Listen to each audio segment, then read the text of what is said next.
Good evening and welcome back to United TV. We just watched Manchester United beat the dirty Leeds United, actually 5-4 on penalties, 1-1 at full time. It looked a bit like, if you watch the match, a bit of a weird end to the match. Children came on the pitch to get selfies. The ref went, right, fine, we'll go to penalties. So it's a bit of a weird one. But we're going to be doing a call-in show, and we do this for every Manchester United match, where we'll put the link in the comments. If you want to come on, have your say, you will be able to do so. Myself, Helgi, Renee will be soon as she gets her internet back up and running on the panel as well. And Helgi, what are you thinking? Like, obviously, like Leeds, beating Leeds is probably actually seeing Leeds lose is probably almost as good as like any result we get in preseason anyway. But how are you Yes, feeling with us. like Man United's preparation for the next season? Because that's what it's all about, isn't it? Not what we do today. Is are we ready for the Premier League season next year? That's a loaded question, and you know it. But yeah, no, I've never, even though, so like I said, sometimes I feel a bit old, even though I'm not old, because I think I'm just in like the generational thing where sometimes I feel like I'm 60, and sometimes I feel very Gen Z. But where I do feel old, you remember when I grew up, at least we didn't watch preseason. We didn't know. I didn't even know who we played preseason. Like it didn't used to be streaming. I think it was Manu TV who was one of the first channels who started doing it. And I'm still kind of like that. I really, I've seen us under Ferguson. I think there was many preseasons where we basically didn't win one single, and then we smashed it and won the league. I've seen preseasons where we won 5-0 every game, like the, if you remember the Van Gaal one, where I think Yeah, we've Van we Gaal won against, pre-season people were getting yeah, it a was, bit hyped, we if I'm won honest, like with that one. 5-0 against Real Madrid and Liverpool, and then we lost against Swansea in the opening. So yeah, I never cared too much about preseason. I just like to see preseasons to see new players, but like, if for example, if Mount has an amazing preseason and Boomo had a bad preseason, it's not like, oh, now Mount is amazing and Mbumo is shit. It's just, we know what those players are regardless. So I like to see youngsters getting the chance, and I like to see new signings, but I don't change or alter my opinion even 1% of what I see in preseason, because you remember, like back in the day, they always say, like Keane and stuff, they've always said like you had those type of players that were like looked a bit unfit in preseason or a little bit sloppy or whatever, and then the season starts, and then there are best players, and you have people who look amazing in preseason, and then the real season starts. So yeah, I think people put way too much emphasis on it. Um, and I don't know what you think about this, but I've seen like the same people have been writing like, um when people have been like, Ahmad's been really shit in preseason, because he has to be honest. And then the same people have been like, no, but it's only preseason, it doesn't matter. And the same people have been like blowing up about Andre Santos. So I'm like, either preseason counts in your head or it doesn't. You can't just, when Yeah. Do you Ahmad know is what I shit, was going to you can, say?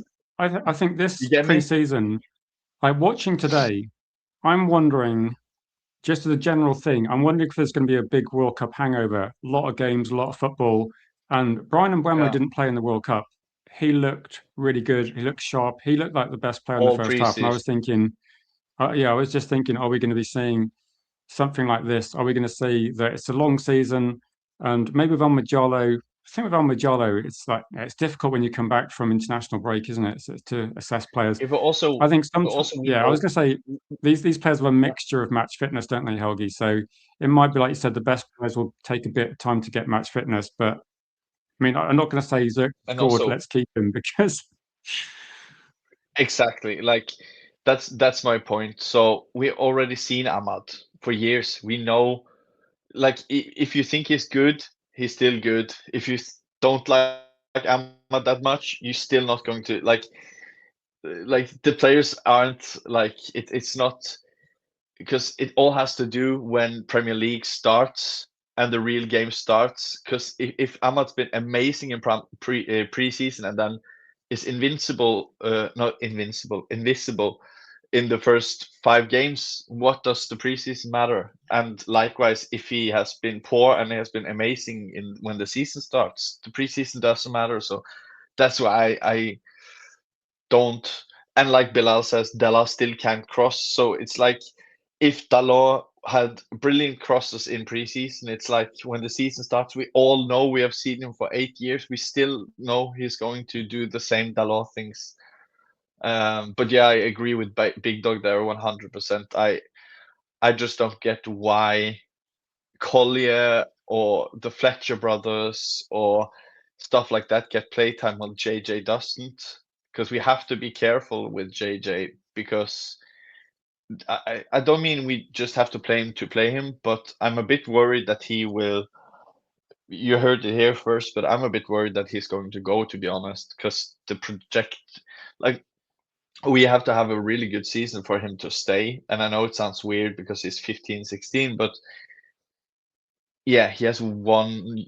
I think he He's definitely has one only where I think Man United are going to give him one games year to of make his sure he contract. stays. Yeah, Yeah, it's a exactly. difficult So situation, isn't it? He's going to be exactly. Man So United are why going to be not forcing give off it in preseason? teams. That's my point. I don't get if he's not playing ahead of like the Fletcher brothers and Collier, or yeah, in preseason, like what? And I know it's not exactly the same position, but still, I find it a bit weird because we should. Yeah, I would hate to see him go elsewhere. So we're going to get a few people on tonight. So we got the link in the chat. We have given Renee like a bit of time. She's got some issues with the internet, so we'll get her on very soon. But we'll go through in order in which people joined. So we're going to get Bilal on to start with, and then we'll get Jeff on. But everyone else that wants to come on, we'll try and get through as many people as possible. And again, talk about the Leeds game. If you want to talk about other things as well, it is up to you what you want to talk about. And if anyone wants to join, because of what's happened on other calling shows on different channels, we're probably going to just get Be people on that we know, respectful. unless you've been in and around the channel. If you're someone new, Yeah. you've got to have your camera on, I think, for sure. Bilal, though, we'll get you on. And evening, Bilal. How are you doing? How are you feeling? I'm not bad. How are you, Rich? How are you, Helgi? I'm I'm good. good. Do you I'm know, good. actually, I messaged a couple of people earlier today, so I'm glad Man United didn't lose to Leeds, because someone was like messaged me on a short I did saying that the proper United was Leeds, and I was thinking, no, you're dirty No, Leeds, and we're United. dirty lead scum. No, no. What do you think United. then? Like, do you agree with I Helgi? saw How are you feeling about the season? I saw you invading the Uh, pitch, by the way, Bilal. I saw that was you. Did you get a good selfie for the channel, Bilal? Did you? That's the Yeah. main Did you thing. get a good selfie? I was like, that's no, Bilal. I didn't go to this game. But yeah, I'm not really looking forward to this season. Like, I don't think we've addressed the main positions. Like, midfield should have been addressed by now, but we're still waiting on a third midfielder. If you fail to sign another midfielder, I wouldn't really be looking forward to this season. That'll be favoring the worst. Yeah. What do you think? What do you think about this? If I can try to package this into question. When me and I was live, if you remember, Rich, this was like 2 months ago, like in June, early June. And when we signed Tielemans, yeah, when we signed, or it was basically done deal or whatever. So I'm coming to the question, but me and Rich then were live, and he said like, "What do you now think about the third mid? What do you think about Tielemans?" He said, and I said, "I'm very happy with Tielemans actually because I really like him and I like Andre Santos, but it all depends on who the third midfielder is because it has to be like a really big one."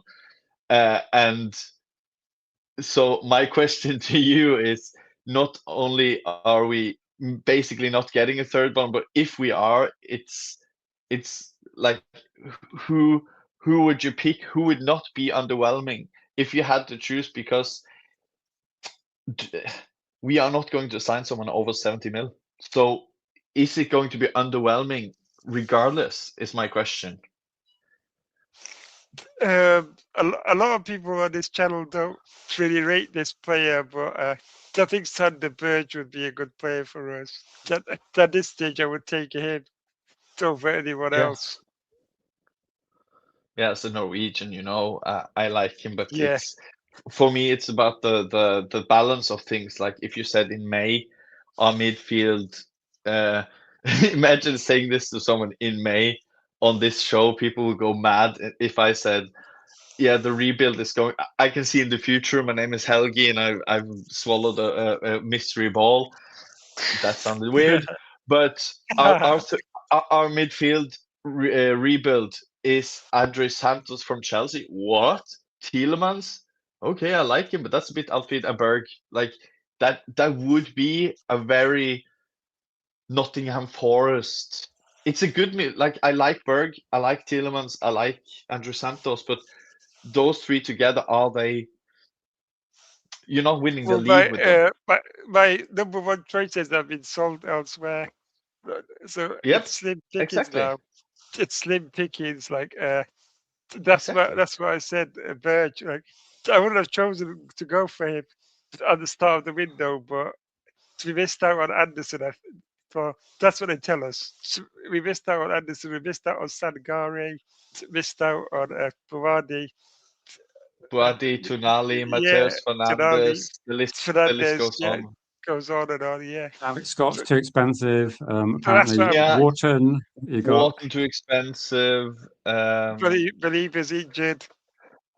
Yeah, and probably too expensive. Yeah, And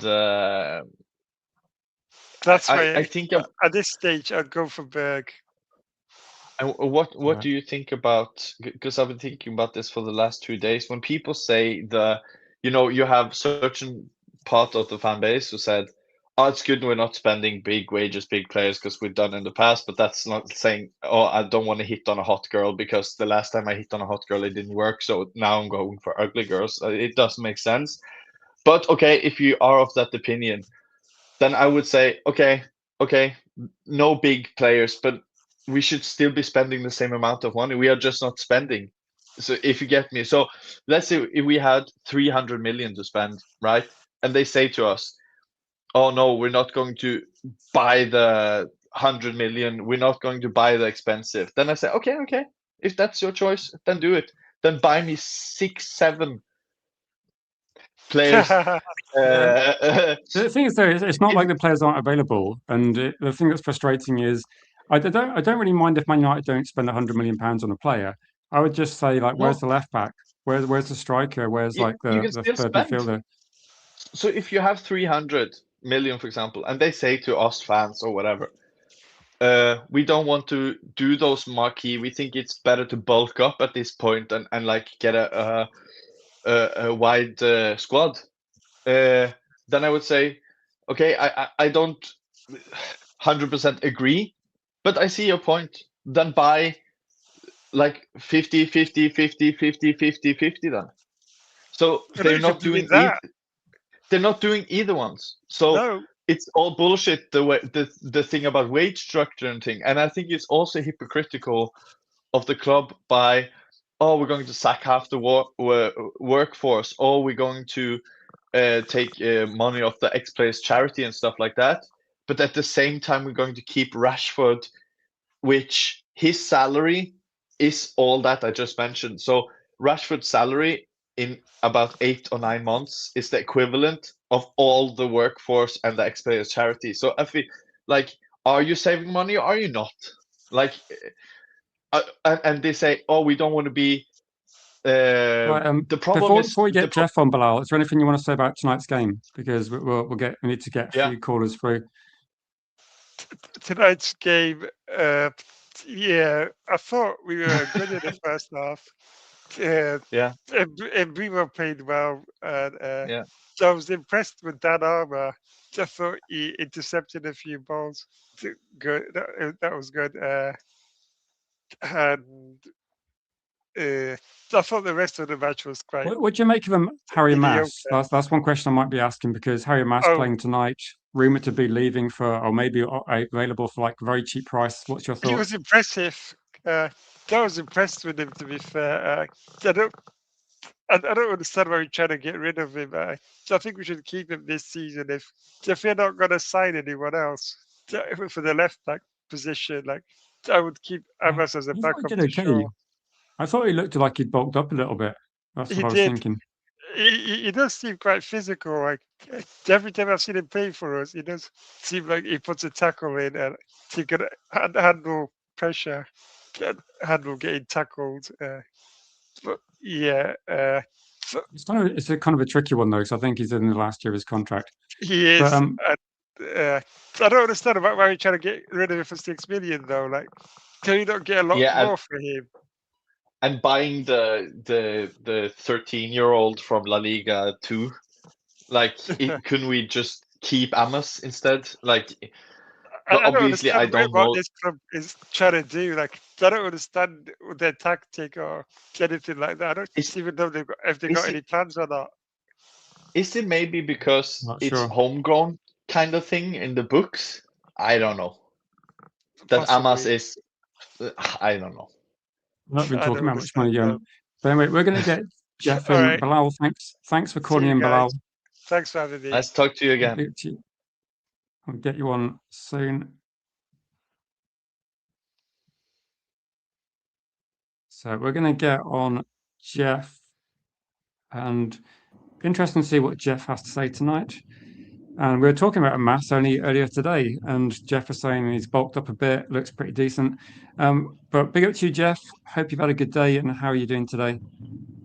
I'm good. Oh, I'm sick. I'm headed to the doctor right now. I went out west, and now I have upper respiratory infection, so it's not good.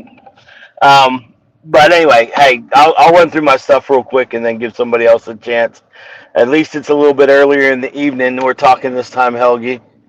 Um, Yeah. Hey, so again, Amas, I think he looks good. I don't think they should sell him. I think he'd be good cover, even if he was the third option for left back, because we know Shaw's Agree. going to get injured because it's not a Agree. World Agree. Cup year. Agree. It's not a Agree. World Cup year or a Euro year, so he's going to go down at some point. Although he looks pretty healthy too right now. As far as the game went, Dallo was at fault for the goal. Is anybody surprised? No. What? Um, so he can't cross, he can't shoot. Um, he's got to go. When Mazraoui came in, he looked much better, and he scored the winning Yeah. goal. It got us the trophy. I'm pretty happy about that. I think he had a great World Cup. I think his fitness, he stayed fit. He looked fit. Coming back, he looks like he was training even while he was off, which Dallo did not look like he was training. Dallo looks bulked up muscle wise, but his fitness going up and down was The good for same about the IQ. first 15 minutes and then faded off. Kids look great. Again, they were running everywhere. I will say everybody was talking about Mbumo and Ahmad from last season. I'm telling you, both of them came back from the AFCON and they were not themselves after they came Yeah. back. They were tired. I think it was the weather. I don't know if it's the food or whatever it was. When they came back, they just looked drug out. Yeah. They looked very, very worn out. I think they put a lot of effort into the AFCON, and I think it affected them for the rest of the season. Yeah. I think they've both come back. Ahmad had a great World Cup too. He was one of the best players for the Ivory Coast. Scored a couple of really, really good goals for them, important goals. And then as far as the rest of the squad went, the only glaring weakness I saw was Fletcher. He just did not. He was the only one on the first 11 that just didn't look like he fit. I agree. What's your thoughts on Dalot? Because like if both of them are fit, I would think Dalot would start 80 to 85% of all games next season, based on he rarely didn't play under Carrick, and Carrick loves to play the guys he knows from beforehand. Little bit of nepotism, I feel like, both with Rashford, Dalot, Maguire, and Shaw, and Like he likes to play the guys he knew from before, and last season he barely gave Masraoui a sniff. What's your thoughts on that? Because I feel like Masraoui is so good, and we literally dubbed him like Mr. Consistent under both Ten Hag and under Amorim, even though in the Amorim system I felt sorry for him because he's not a centre back or he's not a wing back. So I felt like under Amorim he wasn't playing, but as like a fullback, he's really, really consistent. And like I can count on one hand the bad games he's had. Whilst Dalot, I can write a book. So what's your thought on that? Are you hoping that he comes to senses, or what's your thoughts on that? Because I think it's a bit worrying to have such a good right back and then be using the other one most of the time. I agree, Helgi. I really would like to see Noose play the right back. And again, when he did have to emergency sub at center back, the first match he was a little shaky, but after the second match, he looked It was great. class. Oh Yeah, yeah, I mean he can do that, and the one thing I really like about him that I think is going to fit in this system is if you have Amos playing on the left and you have Noose playing on the right, when you need to drop into a three center back in the rest defense, he showed during the World Cup that he can drop Yeah, into that position and play that third center back. He I made agree. so many saving tackles for Morocco when they got caught on the counter, and he was the one that saved them time and time again. I think he's going to be a really good player for us this year. I hope so. Here's the thing: I could see him get frustrated and leave if Dalot continues to start ahead of him. Like you said, I think there's a little bit of bias there towards Dalot. He's Bruno's friend. Yeah. I just don't think he's as good. There's too many. When they scored that goal, it was his lap of concentration that lost his man running into the middle that caused Aronson to be able to be free, and that was Yeah. that cost the goal. I mean, and that's what happens in the season. Dalot will play well, and then he has a lapse of concentration and loses us a match. In the Champions League, those things are okay. You can recover in other games, or things can happen in the Premier League, but it's so cutthroat when you come to Champions League against PSG or whatever. Like, Well, and I think he's good. I really think Carrick's going to play the European players, the more skillful players, and at least I hope he would. That's what Ole always I did. hope so. And I think Noose would automatically start in the Champions League, if not in the Premier League. I hope so. My hope Well, is exactly what you say. So my hope is literally what you say, that he is going to favor Dalot, so we can't do anything about that. But my hope is that he then rotates, plays Noose in the Champions League, and Noose is so good that he's undroppable and then plays. That's my kind of hope. So yeah, that would I be agree. nice. There is going to have to be a lot of rotation though. Last point, and then I've got to go. I'm here at the doctor's office.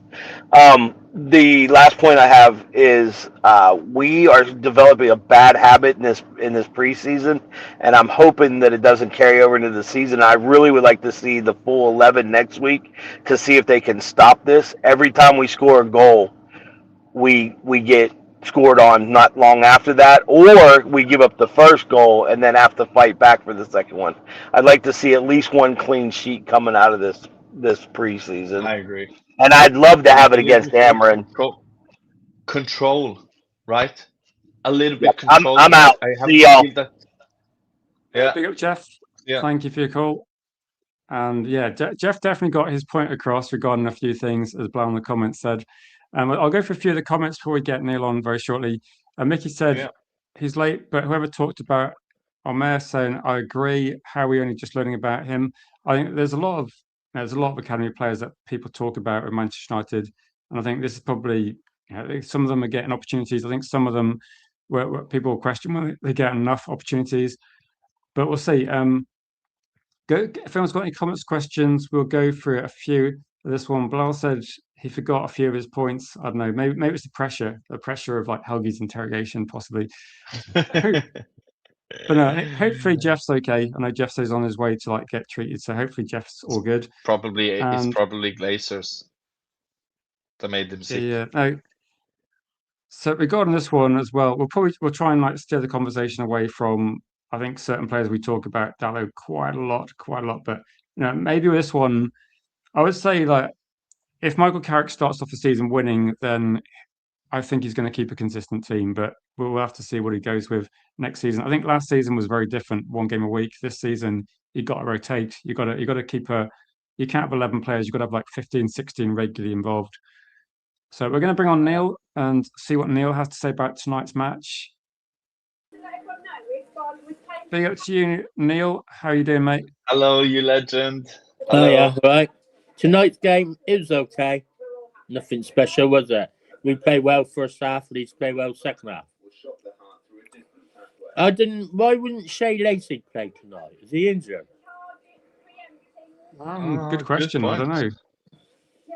I think he's saved, but I don't know why he's saved, because Maguire, Mount, and some other players, Sesko didn't play. There were a lot of players that injured, didn't isn't he? So, yeah. Mate's injured. Yeah. Are you shocked? He came off. No, because he came off the last. He came off. I call him sick now. He came off the last game, didn't he? I don't know what's the matter with him, but he's injured, mate. To be honest, like Neil, Rich, no I one was don't know if surprised. this is true. I got sent a message that Bruno signed a new contract. I don't know how long for. I didn't say. Really? Yeah. Okay. Got a new contract. So I don't know if it's true. I saw it somewhere. Don't say my word. I just saw it somewhere. That Bruno signed a new contract. Yeah, I would say I don't think it's happened yet. He's in his last year of his contract, so I haven't heard anything about that one. But maybe with this one, if it does happen, I'll message Kate Cadet instantly because he wants Bruno sold. It was quite funny. Yeah, well, he's never happy, is he? Kate Cadet, he's always moaning. I don't know. How do you feel, Neil? He should go and support someone else if he don't like football. He bloody moan. Moaning old git. Why don't you choose a team for him, Neil, and we can offload him. All right, transfer. he's going to support City. Then he moan about that, wouldn't he? He does. He gets. I feel like if I could talk to him, I would strangle him because he's always bloody moaning like a bloody old woman. He never. He played well when he moans. Never seen anyone like it. He can answer and give me shit. I don't care. I'll give him shit back. He is like an old bloody woman. Are we going to sign any more players before the season starts? No. That's my. I don't believe they will. If they do, it'd be a panic. If they do, it'd be a panic buy. Yeah, I agree. We need more players, but we ain't going to get them. What's your thoughts on this, Neil? Because I've seen people are like, there's plenty of time in the window left. But my argument is, no matter who you buy, if you buy them from the middle of August, it's a panic buy. Like, no matter who, no matter what, it's a panic buy. You don't buy players at the end or mid of August unless it's a panic buy. Agree? If they're going to buy them, they should have bought them in July. Soon as the window open, that's when they should have bought. Then they could have been played some of these friendlies. You could buy them when the season bloody started. Soon as our owners piss off, I'll be better. Useless. Ineos are no better than the Glazers. They're bloody worse, tell the truth. And one thought also, if because they care so much about money, right? And saving money. And if I had them on the phone right now, I would say, okay, but if you really wanted Andre Santos, you could have got him for 30, 35 if you bought him 1 month earlier. Before all the midfield sales. His price has rocketed because of that. So that's number one. And number two, I would say, if you care so much about money, why do you wait until the end of the window now to buy players? Because, if we buy a player from, even it's Getafe in Spain, they would want to replace that player, so they will take a higher price. So they're kind of contradicting them. They're contradicting themselves. Why wait until the end of the window to pay more? like go get the players you want at the start of the window if you care about saving money. Like, Yeah, don't wait. I follow the women's team as well, and they let four of the better team women go. I haven't replaced them. Didn't the manager go because he felt Yeah, like he was? yeah, he wanted more money. Yeah. To buy better players, and 4 of their players have gone. All he signed is a goalkeeper from Leicester City who got relegated, free transferred, and a player from Atletico Madrid. I think she's on a free. 2 players they've signed. They don't care about the women's team. And the manager they got now she was in Hearts manager last year. She won the Scottish Premier League, and she's Spanish. Yeah, she's not too bad on the eye either, is she? No, she's 40, not bad looking girl, but she won't do nothing with that squad. No, because half the team next year will be gone. Because half of them, the like best. I love Ella Toon, right? She'll be gone because the contract's run out, and there's a couple of the others go. This is their last year, and they won't give them one. So I just don't think they care about the women's team. They don't care about Man United. They don't. I'm not sure how much they care about the men's team sometimes when I look at what they're doing. They don't care about United. Full stop. Yeah, but today's game is all right. It's tickable friendly, wasn't it? I know when you play Leeds, it's not friendly, but any positives you got regarding younger players, like Neil? Like people are talking about Dan, people are talking about Amas. I thought Collier played well today. I know he will go, but I thought he was all right today. Thompson, he was okay. What do you think? Thompson on the left. Thompson on the left wing. I think people are saying that he looked a bit better. I mean, he's been out with injury as well, hasn't he? So he had a I thought he was okay time. today. Dallo's not going to go nowhere. He's vice captain, isn't he? Dallo? Yeah, no, we are keeping him. I thought Collier played okay today. He was all right. I think the Fletcher twins they're not ready. No. I don't think they're ready. I agree with that assessment. I don't think they ever will be, to be honest, because Neil, you remember the likes of. I remember, like, if I think about all the youth players I've seen up in the. I remember, like, Darren Gibson in preseason when he was coming through. I thought he was going to be like Nick Powell. You remember Nick Powell? Yeah, they never give him a chance, not really, did they? I thought.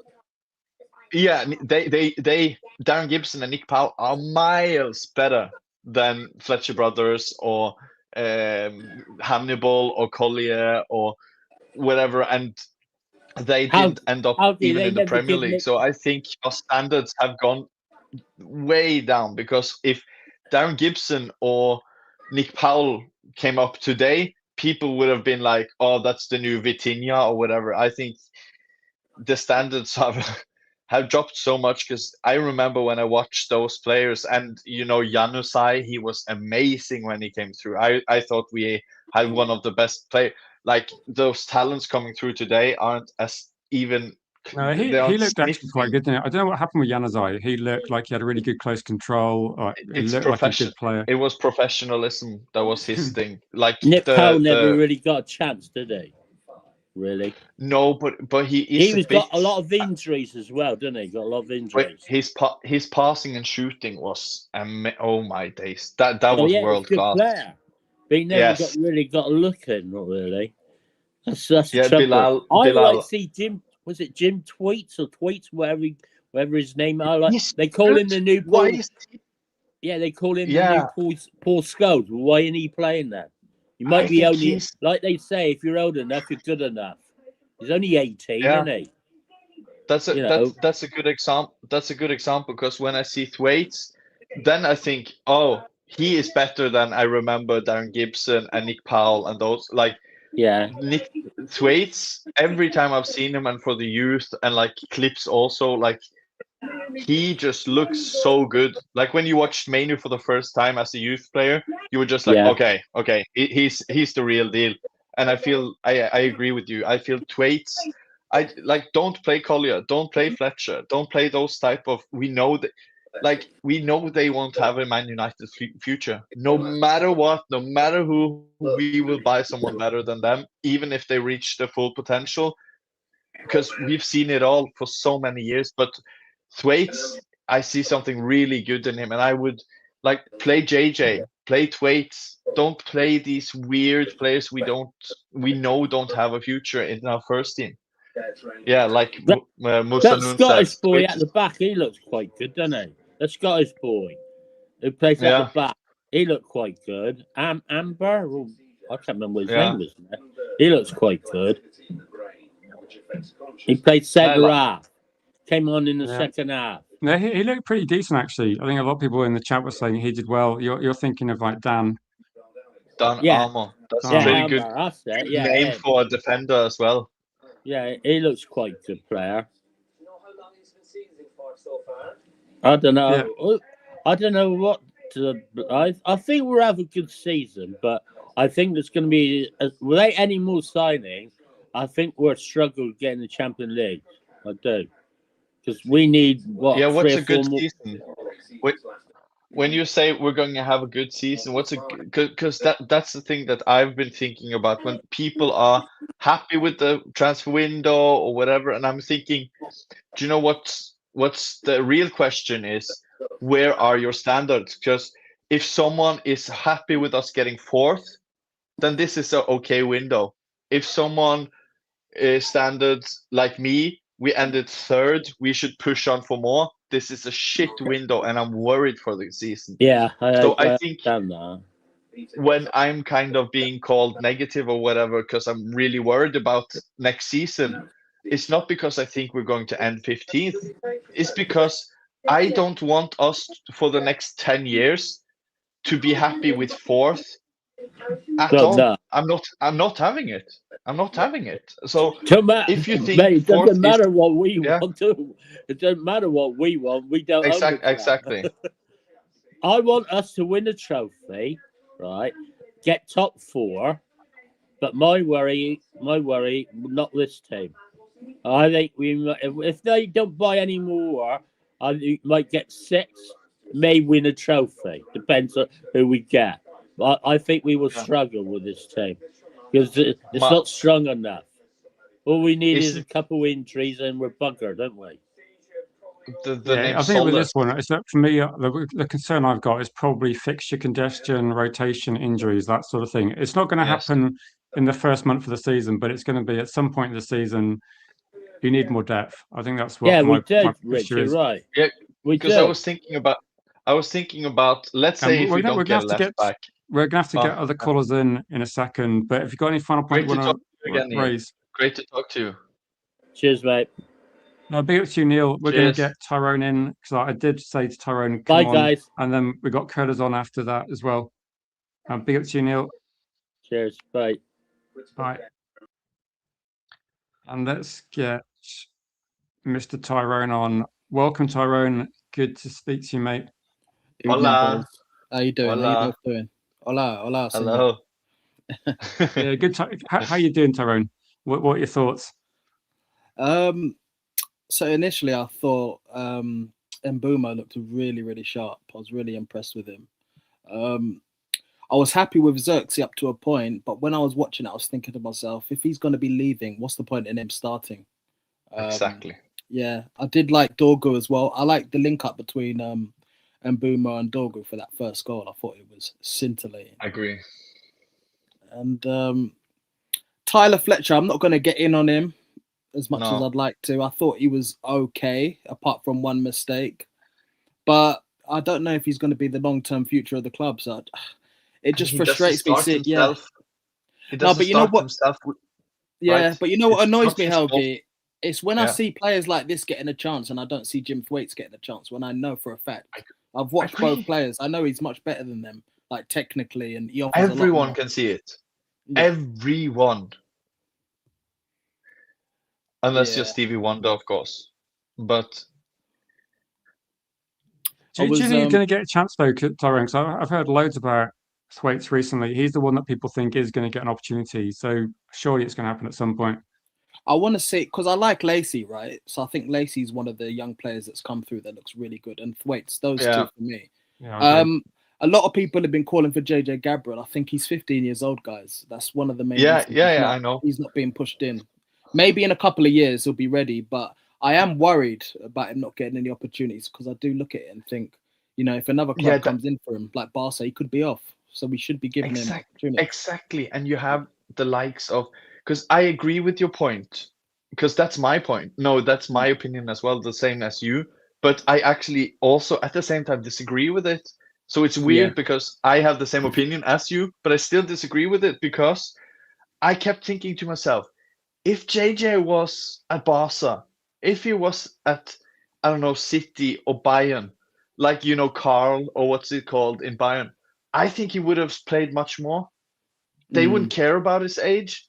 So at the same time, I'm like, you know, with Yamal and stuff, you get me. So it's kind of, I agree and disagree. I think Yamal obviously played at quite a young age at Barcelona, but I think with the Premier League, it's just so much more physical. Do you know what I mean? And True. I did watch JJ Gabriel in that. I think we had like a cup final with City, and he just looked so lightweight.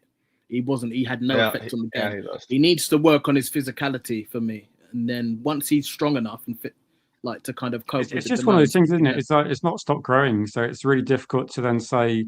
I think it's difficult because on one hand you go, right, Barcelona want to poach him, you want to make sure he stays. On the other hand, pushing him into the first team when he's not ready is a disaster, really. It's hard, and like Tyrone says, we're actually kind of in a disadvantage not being in that league, because he could have played like against, you know, Real, Tacos, Nacho, Ciudad, you know, in the bottom of the league, like easily come on for the last 20 minutes. But in the Premier League, suddenly comes on for the last 20 minutes, loses the ball, and they kill you. So it's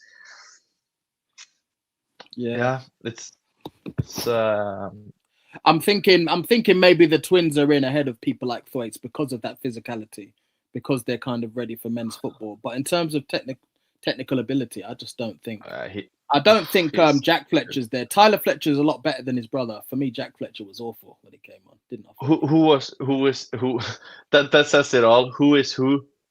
Tyler Fletcher is so the left-footed one is the attacking midfielder who plays off the right. Yeah, he's so much better than this brother.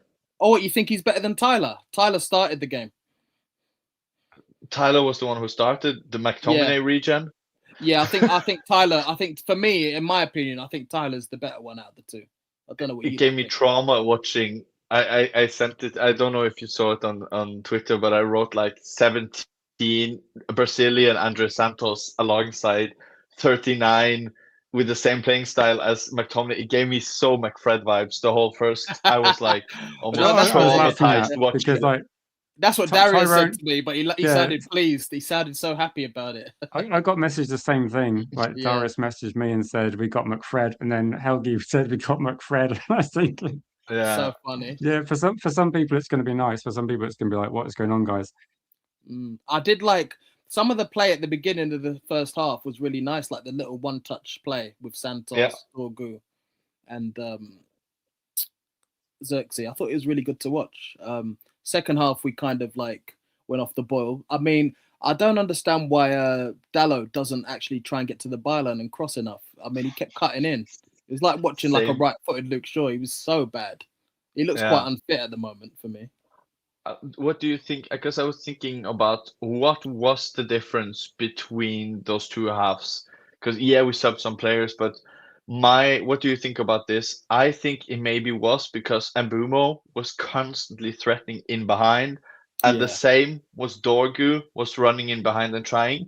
When we then switched and got Thompson, who wanted ball at feet, and we had Cunha who dropped deep, we lacked that, so we didn't stretch them as much and pose that threat. Was in the second half we kind of more invited pressure.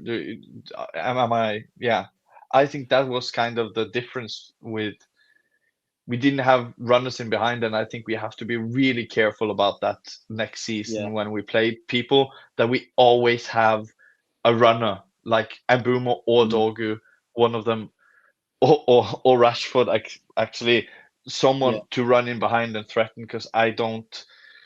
Yeah, when we only have people who want ball at feet, the centre backs and everyone could just push up against us because we have no threat in behind. So I prefer Dorgu. I prefer Dorgu on the left rather than a Rashford or a Thompson, because, like you said, like not only do they want it to their feet, but they're right-footed left wing. I'm not really a fan of people who are right-footed on the left. I like first-time crosses in for the striker. So yeah, we grew up with Giggs. Yeah, exactly. Yeah, 100%. I agree. We got lucky, didn't we, when we watched Man United? Oh my days. Yeah, that's actually the silver lining when I'm so miserable this summer about United.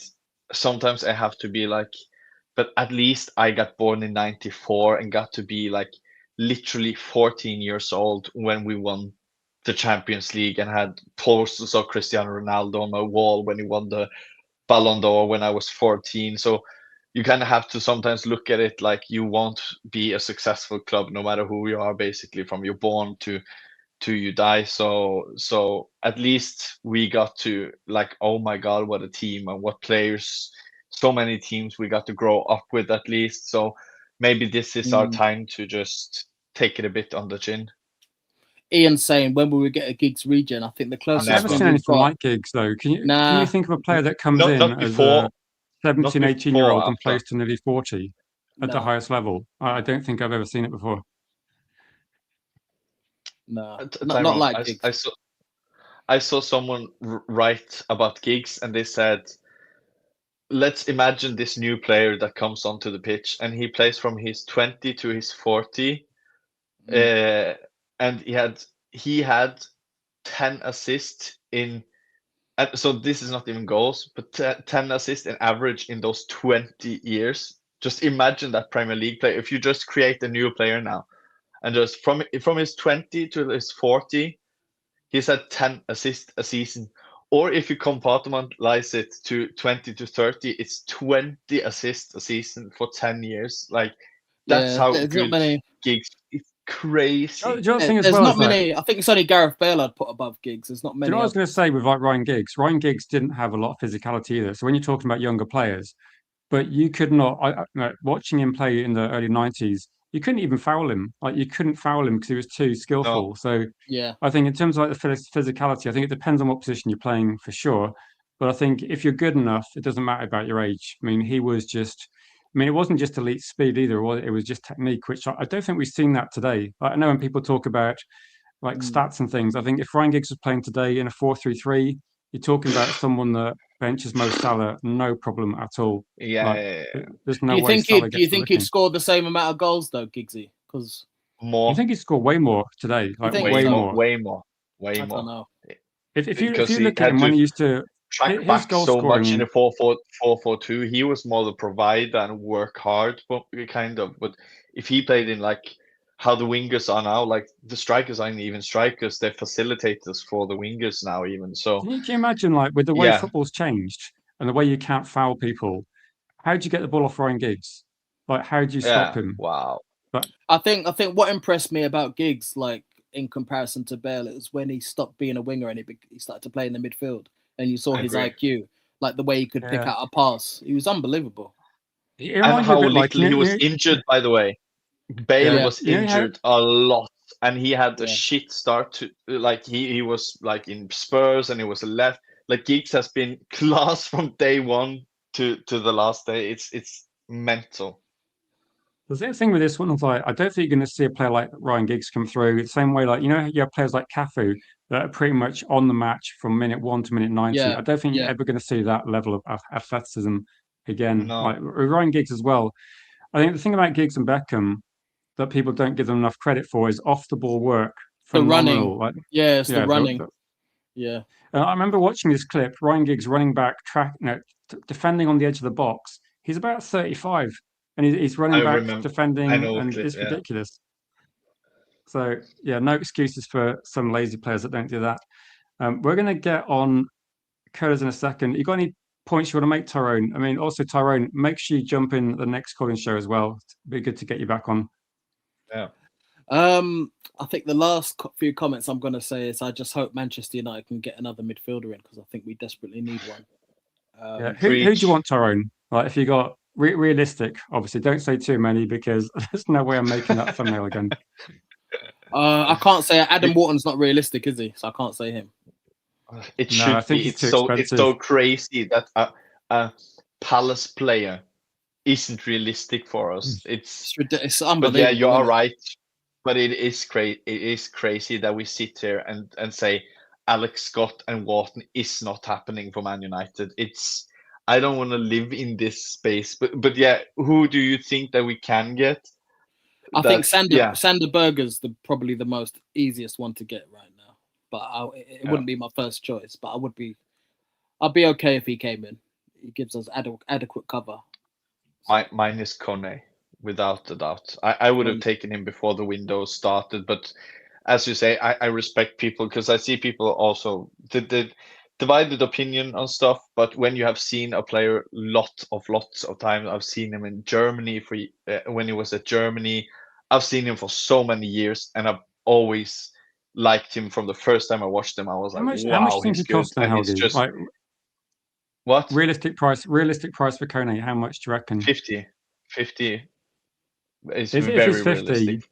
it's crazy. Like, we should try and do that deal. Angela Stiller, again, I'm not sure why we're not looking. He is going to. Really? I heard he's going to Newcastle. Actually, that's a really good signing for Newcastle. But Kone is going to be 45 plus 5 of 50 plus 5, not above that or not below that. I will be really shocked. So I think I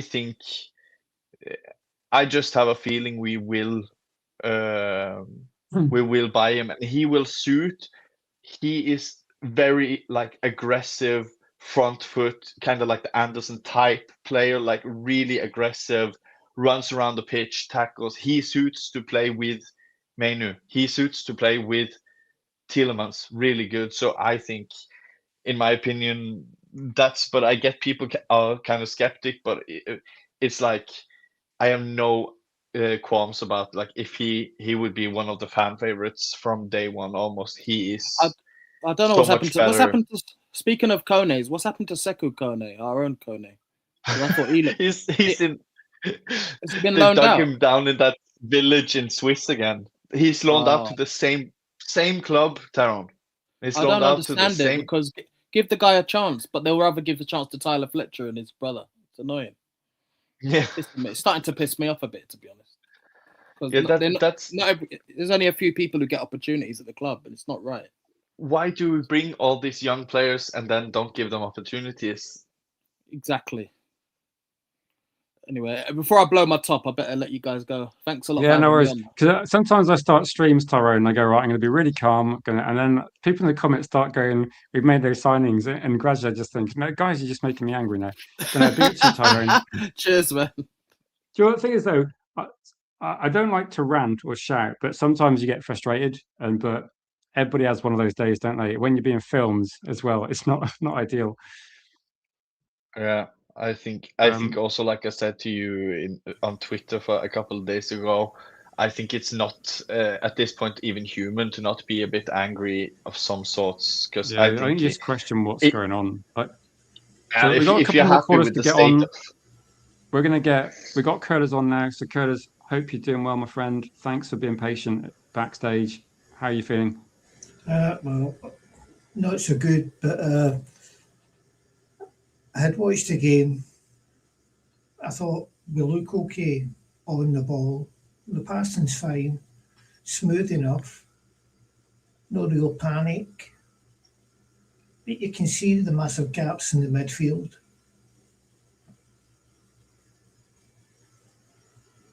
Do you think we're ready for the Premier League? Yeah. No, I don't think we are. I think we're miles off it. See, I'm with Helga. I think it's the worst window that the club's had probably in my 37 years of supporting the club. I can't think the amount of money we're spending, it's like a January transfer window, isn't it? We're spending like 30 million. Like this is like a January transfer window at the moment. I mean, you've got to take into consideration what we've actually made in sales. from Hoyland and obviously the kickback from the Greenwood thing. Yeah. So we're spent roughly about, what, 35, 40 million quid. 33 Yeah. in net spend, yes. Correct. Yeah, and we've been told, 33. yeah, and 33. We should be spending 300. yeah, and we've been told that we've got Yeah. 250 million. Now, they've told Yeah. that's official. They can't turn around and say we don't have it because it's official. It's all over the news. This is what United can actually spend, up to £250 million. Now, Helge made a great point earlier on. I want to pick up on it.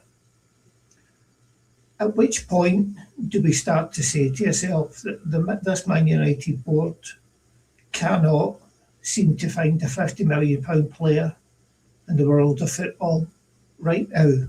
Right now. At which Everyone point do they not? Because it's a serious point, because they're saying they're not going to make marquee signings. So Jim Radcliffe has said that multiple times. That's fine. But at some point, there's plenty of quality £50 million players. Exactly. All you've got to do is go out there and put a bid in. How many times have I said this to you, Rich? We can sit and hype all this United interested in, scouting, very interested in, blah, blah, blah. Admired, following, tracking, everything, stalking, all this crap. And then if I put a bid in, the best one ever is going to be the Frankie de Jong. That whole summer, Yeah. they had the whole scouting team out there on holiday. You remember Snyder? Snyder? Yep. Fabregas Yep. when we had Moyes. Yep. As I say, what happened? Nothing. They don't put a bid in. They'll spend 3 months talking about it. Zero bids. And you've got to ask yourself, at which point are we starting to say to yourself that this club is in serious jeopardy? Can I ask you something? Your honest opinion on this, because I've been thinking about what is their goal. Because they have been saying, for example, our plan is to buy no one over 25. Okay, but then they go against it when someone is cheap. So are we buying young or cheap? Okay. We are not spending loads of money and loads of wages, but we are going for the league, they say. Like Project 28. Okay, so you are going to be the first club ever to not spend and save and balance books and go for the league. Obviously, that's a lie, right? So my question to you is, I've been thinking about what's their actual plan, not what they tell us, what the actual plan. And my conclusion is they spend just about what they need for us to be in the top 4, to get the Champions League money and to pay off debt. So when people are like, oh, I'm being negative, my thing is, I'm thinking long term. I'm thinking this is not something like we're building on. We're not building. We're not strategizing. If you want to win the title next season, you want to be in a title race this season, don't you? Like for me, you never plan to win the title in several years. You try and get the best possible season every single year, don't you? Like go up steps. Yep, every single year. If there's a midfield player available, like didn't we say this, Helgi? If you're going to buy 2 midfield players, don't you try and get the best possible quality? Like you don't go, right, these players are a bit mediocre, but that's okay for a few years, and then in a couple of years' time we'll buy better. Like that's stupid. Like just buy the best players you can. Like we're not Burnley, we're Manchester United. We've all grown up with United being great, right? And I refuse, and I don't know about you as well, but I refuse to, before the summer starts, I would say, okay, get a left back, Hall, Newcastle player.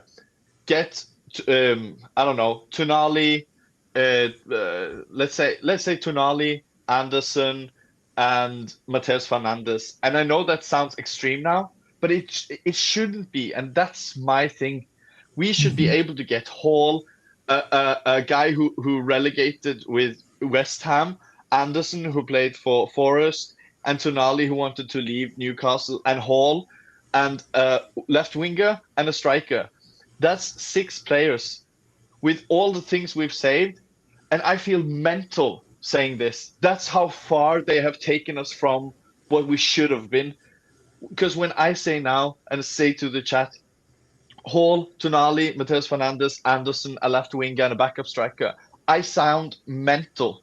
That's how far they have withdrawn us from what we have. And I'm not talking about even getting Vinicius. I'm not talking about buying the best players.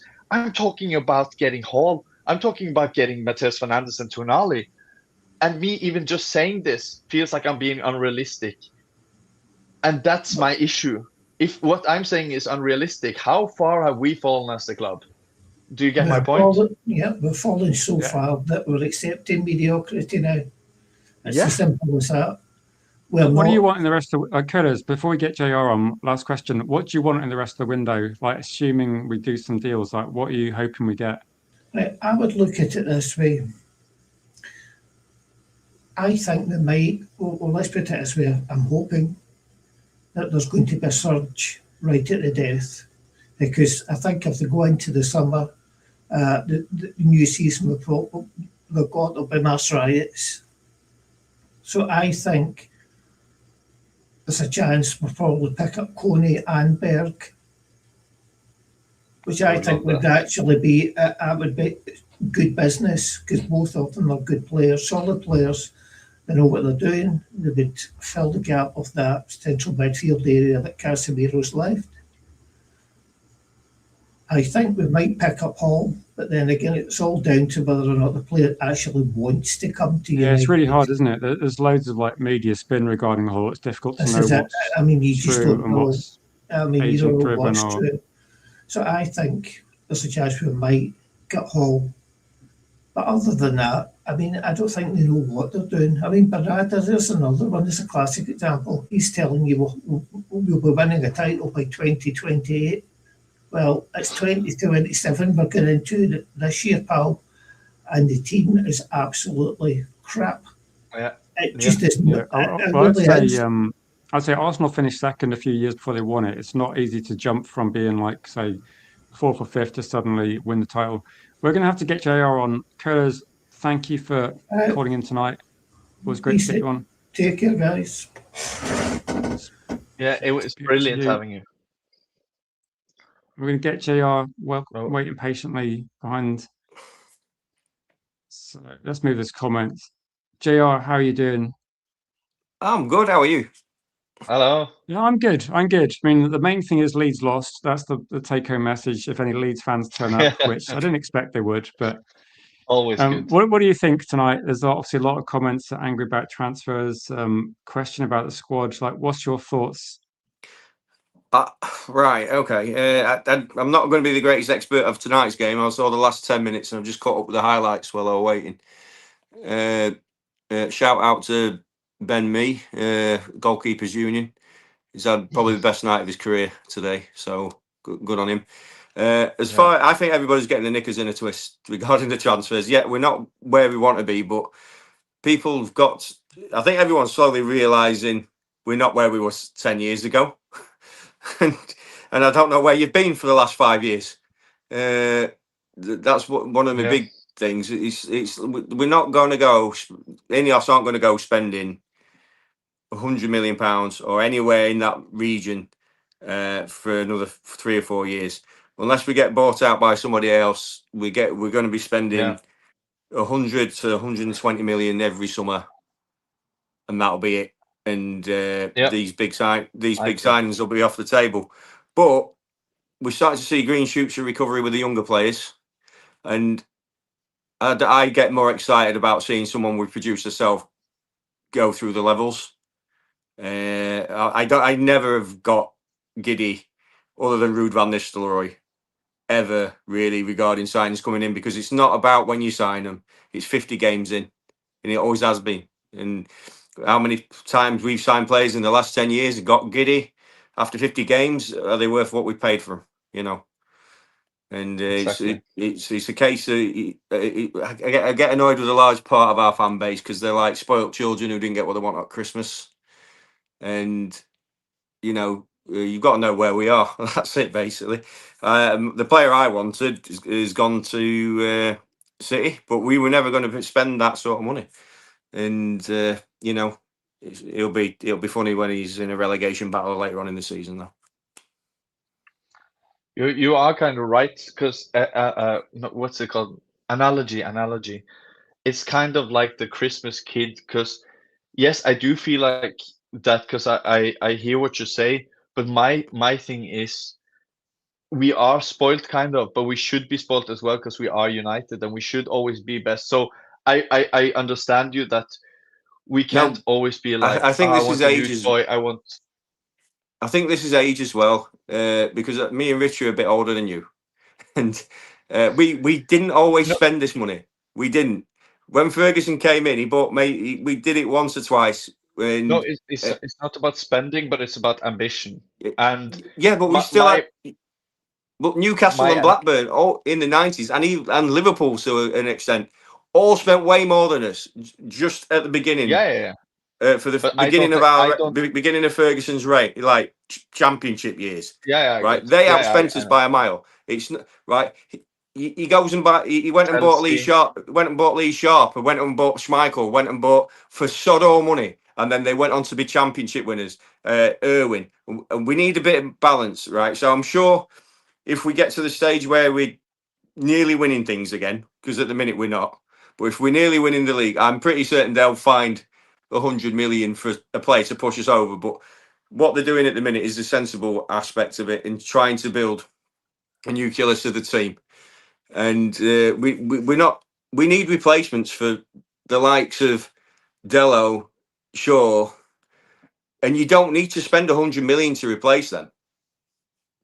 You don't. And I think that's what they're looking at the team right now. I'm with you regarding one more midfielder, absolutely. And if we get Kone, buzzing. But we definitely still like there for me. But what do you think about us being one of the most profitable, biggest revenue, biggest clubs in the world, owned by billionaires, joined by billionaires, and my thing is not if you think I want to be City, I want to Real Madrid. That's not what we or people like me think. We don't want to just go out and buy things and think everything will be sorted. My thing is, if you're a kid, for example, on Christmas, if you use that analogy, and okay, so if my parents say, and I say, I want a PlayStation, for example, and they say, but you're not getting it. I say, that's okay, but why? If it's because my dad wants to buy debt he has to pay off because he was in Magaluf or whatever, that will piss me off. But it's debts for the house. And the analogy, the reason why I say this is, we earn so much money as a club, and it goes to the Glazers, it goes to paying off stuff. So I get the balancing sheet, but I don't care about their bills. So I know we're in this situation and we're not going kind of out of it, but I refuse to accept these cockroaches destroying our club. And I know that's status quo. I know it's been like this for years. I'm not woken up today. It's been like that for 5 years ago. I know that, but that shouldn't be like, I still don't accept it, if you know what I mean. So this doesn't mean I want to go out and just spend and stuff like that. But the sensible thing, if Ineos, for example, came in and the revenue went back into the squad, don't buy any 100 million players for the next 5 years and I'll be happy. I don't care. But buy players, invested in the squad. We've spent 33 million in net spend. That's like relegation team so there's a balance. So I don't think when people are like, we want to spend, that doesn't mean I want to spend 100 million players and buy 15 Anthonys. It's just, we are never getting we can do this for 10 years. If we do this, we will never get close. That's kind of my opinion. Like, invest. We are so big, ginormous club that we should reinvest. The broke thing, of course, we are owned by billionaires, paired up together with billionaires in one of the biggest clubs in the world with one of the biggest revenues. and they tell us we're broke. It's just because they take that Champions League money right into pay debt. And I know that's kind of sensible, but I don't care. This is United. Like, I want them to go, and so I see your point. But That's to JR finish off, question. JR. yeah, we've got for the first team, we got Tielemans in and Santos. And my view is like Santos, I think I quite like the signing. I think it's a good signing. Tielemans, I think, is a good signing because we need some experience in our squad, which is lost when Casemiro leaves. I'm fine with those signings. The concern I've got is not about whether we spend 100 million. My concern is going to be, is Michael Carrick going to have a situation where you've got a tough Premier League game on the weekend, you've got a Champions League game on Wednesday, couple of injuries, right? Are you going to start going, oh shit, we need to move this guy into this position, we need to force this academy player, and I just want it to be depth. That's what I'm a bit concerned about. In terms of the quality, I don't think the team's going to drop off. That's one thing I know people say they're really angry about. I don't think Man United are going to drop off too much because I think Michael Carrick and the team have got like a pretty good foundation. So I don't think we're going to drop down the league. The question I've got is like, are we going to be some sort of like treading water for a couple of years, trying to push a bit? Or I guess with this one, like you're saying, if you get players and develop them, then you've got to have a bit of patience, haven't you? Which I struggle with. I know I try to be patient, but I think that's the difficulty. And Man United's transfers, like Thompson, Hayden Heaven, etc., they're quite sensible. But I think a lot of people are. I think maybe it's been exacerbated by City spending. The fact that City gets Semenyo, they get Gahey, they maybe get Buwadi, they get Anderson, and it feels a bit like Man City are going like, here's the best midfielder, here's another great midfielder, and Man United fans are sat there watching, going, what the hell's going on? So I think maybe if City weren't doing this, I don't think Man United fans would be quite so agitated, possibly. Yeah, but that's City have been doing that illegally for 10 years, and the problem is people are being educated. That's how football is, and it hasn't always been that way. No, it hasn't always. But No. name me. Can you do this? Name me one team the last 20 years. One team, except for Leicester. Leicester. No, yeah, but except for Leicester, in the last 20 years, that has won Premier League or Champions League without spending. Who? No, well, you said without spending. Loads, without being one of the 3 foremost spending in the world, winning Premier League or Champions League. No, but you're talking about dynasty clubs, and that's what City bought into. No, but there's no reason why we shouldn't be the Bayern Munich of England. If we didn't have the takeover 2005, that would have definitely happened. But 100%. So that's my point. I hate that football is like this. So don't get it twisted. I hate football going this way. I'm just saying there is no magical source. There is no strategy. It's private finance in football. It needs to go. I mean, that's what the Glazers. That's what the Glazers are, and it's throughout England now, even in the Championship. It's they'll buy it, they'll invest, they'll get the interest. As soon as they get the interest, that's it. They'll wind up all the big spending, and then just try and sweat the asset. It's boring. We've had it for nearly 20 years. Well, 21 years now. It's the sooner they go, the better. But allegedly, through football finances and that, apparently they're looking at selling in about October, November. Are the Glazers? So we can only hope. But that's what Kieran Maguire was saying on the Prices football. I do agree. I wish that there was this cool way, like Dortmund did kind of with Klopp when they kind of won against Bayern, or you have Atletico who won against the big. I like those type of things, or Leicester, but. Do you think this approach can work, Jay? I guess is the question. Then, like I think what Helgi's saying is, if you spend money, you definitely get there quicker. Right, you're going to get there quicker. No, not get there quicker. That's the only way. Not get there quicker. You're saying that. Okay, so you're saying that there's no other way. You can't win a single thing unless you do a Leicester, because you can say Dortmund. You can say Liverpool, for example, under Klopp, but they did spend quite a lot. I'd say the only difference is, if you think of Dortmund and Leicester, okay, Helgi, as examples, the difference between Manchester United and those two clubs is if Manchester United took that approach and got a team that could win the Premier League title, then they wouldn't then have to sell those players, because Chelsea won the Premier League title. They pretty much lost their best players straight away because they're in the shop window. And Man United could do that, but they wouldn't lose their players then. The other bit is the other thing I've got a huge chip on my shoulder about, and regarding this, is the whole Eric Ten Hag era, because we spent loads and we bought absolute rubbish, and they're going to have to balance the books. I mean, how can you sell Ronaldo and well, we lost Ronaldo and bring in Weghorst and think that's totally acceptable? I mean, all the players from that era, none of them are playing for us now, and that was a ton of money. I mean, so you've got to realize that we're not sitting, we can't do this, and they're using this credit facility that's making their life difficult. And FFP was a problem for a while, which has gone away a little bit now.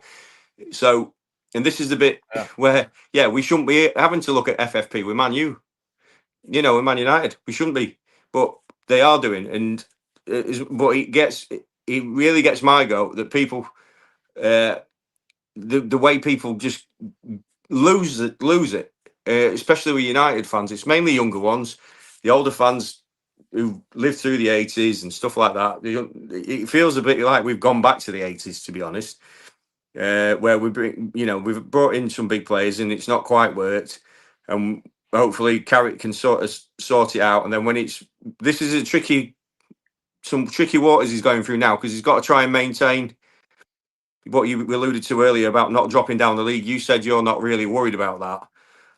I think before Christmas, if we get 3 or 4 injuries in the wrong place, I think we could be looking at that, because we haven't had to play 2 games a week for so long, and it's going to be. But what I like about what we've signed with Tielemans and other players is experience. Like Tielemans, brilliant signing because of the experience he's got. We haven't got anybody in that age range. It's there's Bruno's a bit older, Maguire's a bit older, but we've got no one who's in the pomp who can direct the team and get us up the pitch or spot a pass. And it's nice that we've got someone there now that can stand on the ball and he can influence the younger players. And which, if you look around the team, the age since Amorim and now Carrick came in is dropped unbelievably, and that's the bit a lot of the people aren't talking about. I mean, the age of the squad's really come down, and we just got to hope that the young kids who are going to be brought in as squad players, if it seems to be their remit and the strategy, is that these players can fill in to start with and then go on to be good professionals. 1 or 2 of them I like the look of. 1 or 2 of them I can't help but feel got some work to do. But I am sort of optimistic about it, because. What do you want to see, JR? Like, assuming like we got like another 2 and a bit weeks and wait till the transfer window closes, what do you reckon we need? Like, realistically, what do you think we're going to get? I want another striker, because Xerxes this pre-season has scored as many goals as he did all of last season. Do you know what I was going to say? I think Xerxes is gone, but I'm happy he scored a goal today. But I was just, as soon as he scored the goal, I was thinking I'm going to read a comment online where someone says, "Don't worry, we got Xerxes," and I was thinking, right now it's pre-season. I think Xerxes leaves, but you think a backup striker? Yeah. Backup striker. I need new fullbacks. I'm sick of seeing the pair of them. I saw him again today, and I'm like, Dillo, and I don't want to. He's like my new. Whoever seems to wear the number 2 shirt, I want rid of.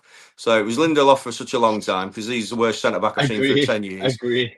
And then Dillo replaced him, and Dillo, he's a great athlete. That's it. He's quick. He's everything a fullback should be, apart from his inability to tackle, inability to be brave, and and to be able to whip a ball in properly.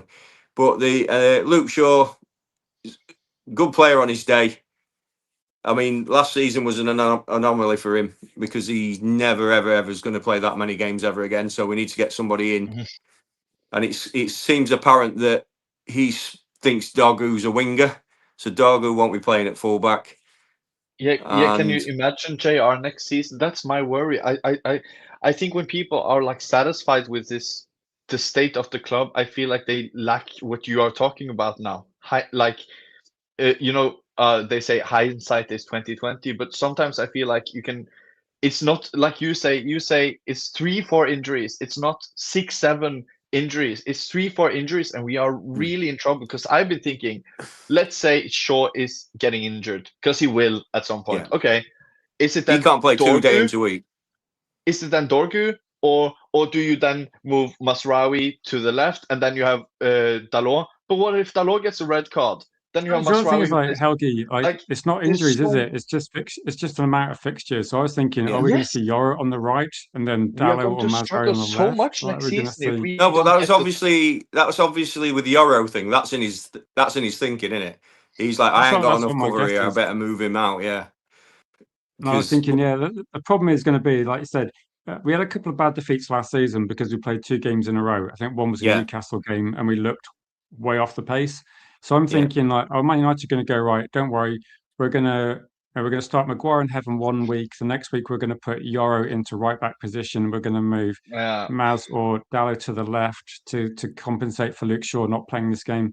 And that's what I'm thinking. Like, if you look at if Marcus Rashford plays, is he going to be a backup striker, or are we going to see Cunha as a striker? Are we going to see Mbeumo?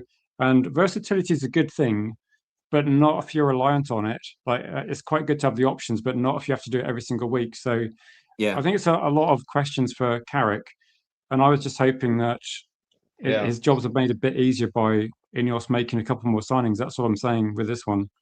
No, I'm with you there. I still think we're a bit light, especially in the midfield. You know, I also think we're light. Don't get me wrong. I think we're also light. I would be amazed if the transfer window closed now. I'm sure we're going to get something else in. Otherwise, it wouldn't make a lot of sense. But at the same time, I don't think the way I've heard people talk about some of the signings we made, as if like we've just signed someone from the national leagues, is way over the top as well. So it's like, oh, it's not Tonali, or it's not the other, what's it, Fernandez.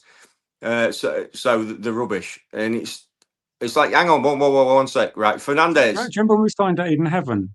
And I did a stream, and people said, "We're never going to see this player for years." And I was going, "No, as far as I can see, he's going to be fast tracked a little bit." So. All my point is, if Fernandez goes on to be a world beater, but we would have been bringing him in to be pretty much a bench player, right? I don't think Fernandez was good enough to start for us, and Antonioli I think would have been, but Fernandez would have been like more or less in the same mold as what we signed Santos for. And the way people are just making out we've just signed someone from Sheffield, it drives me crackers. And it's mainly one group of fans online, but it's not right. Like for me, Santos has been borderline our best player pre-season. But the thing is, I'm just hoping he's not a pre-season Pirlo. He goes into the league and is as good as he's been pre-season. And the thing is, because people are so fickle and reactionary, we've got to give him till sort of the end of October and then start making your judgments. Because pre-season is one thing, the season's another, and we won't know until we get in there. But early signs are promising for him, because I think him I said that JR to me and Rich talked about this, like with, for example, like you say with Tielemans and Santos. I think we also like when we say online fans, I also think that's kind of a myth because everyone's online. So I think it's weird if like everyone's online at this point. So everyone is kind of an online fan if you look at it that way. But I just feel Man United is such a global club that we could sign Vinicius or Bacola, we could sign Tonali, we could sign Anderson. No matter who we sign, there will be a huge group that will be disappointed no matter what, because this is United. So it's like society. So there are, JR, I've seen so many tweets of people wanting to bring Pogba back. And I'm being serious. So you can he's got one leg. Yeah. So that's He the had his problem, kind contract of. ripped up because he can't play football. Right? These I've people are just realized this mad. with United. We have such a global fan base, and I know that's obvious, but like you say with Santos and Tielemans, some are like, oh no, it's not what they want. But I think it will be like that no matter who we sign, no matter what we do. If we sign too much players, too less, there will be people in the world literally wanting to bring Lukaku, Pogba, Lingard back with Rashford. They exist on human earth, and they're. If I put out a tweet, I will probably get people to back me for that as well. So I think it's also important to just remember what you read online. You will read everything online. You will read people who think we should start Maguire as a backup striker online. You will see like everything is online. So I No, don't it's take too much. You get me? There are so many. yeah. No, it's just Yeah. I don't. As I said, the people I follow aren't And angry, right? They're not angry, but then there's a certain like every day you just read something that's that this is we're going from one disaster to another, which I think we're far from right now. And like, yeah, we haven't got we're a bit light, but I think what I've seen what we've signed so far, we've got some good quality coming in, and you know we just got to make sure they manage the numbers, and that's what they've got to get on with now because. As I said, 3 or 4 injuries. I don't think that's changed from last season. We were saying at the end of last season, we need right with them with Casemiro going, and nobody wants Ugarte, even then he's sort of knackered that up for himself with the injury. But nobody wanted him, so we needed 3 in. We've got 2 in. We need 1 more, and ideally, we were for me. I'd have both fullbacks and a backup forward if in a dream world, but we'll see if they get there. I'd be amazed if we got. I think there's a chance we can get a left back, but I think it might be a left back we're not very familiar with. Is my best guess. I don't think if we got a right back, I'd be amazed. So, JR, I'd be amazed if we got a right. I don't think we would. Yeah, the thing is, I'm forgetting because I didn't see Mazwari play today, but apparently he's had another good game. So I think if Mazwari is my starter at right back, but I just don't want to ever. I just hate seeing Delo still play for us. I just get, it's stress I levels. remember before you joined the stream, when you're in the comments, every single stream saying like, "Oh, Lindelof again," and when Lindelof left, it's kind of like, "Don't worry, JR, we're going to have Dallo to replace him." But genuinely, I went to watch. I don't go to that many away games, but I went to watch. I've never been, so my mind made up on a player I've seen him play once with Lindelof.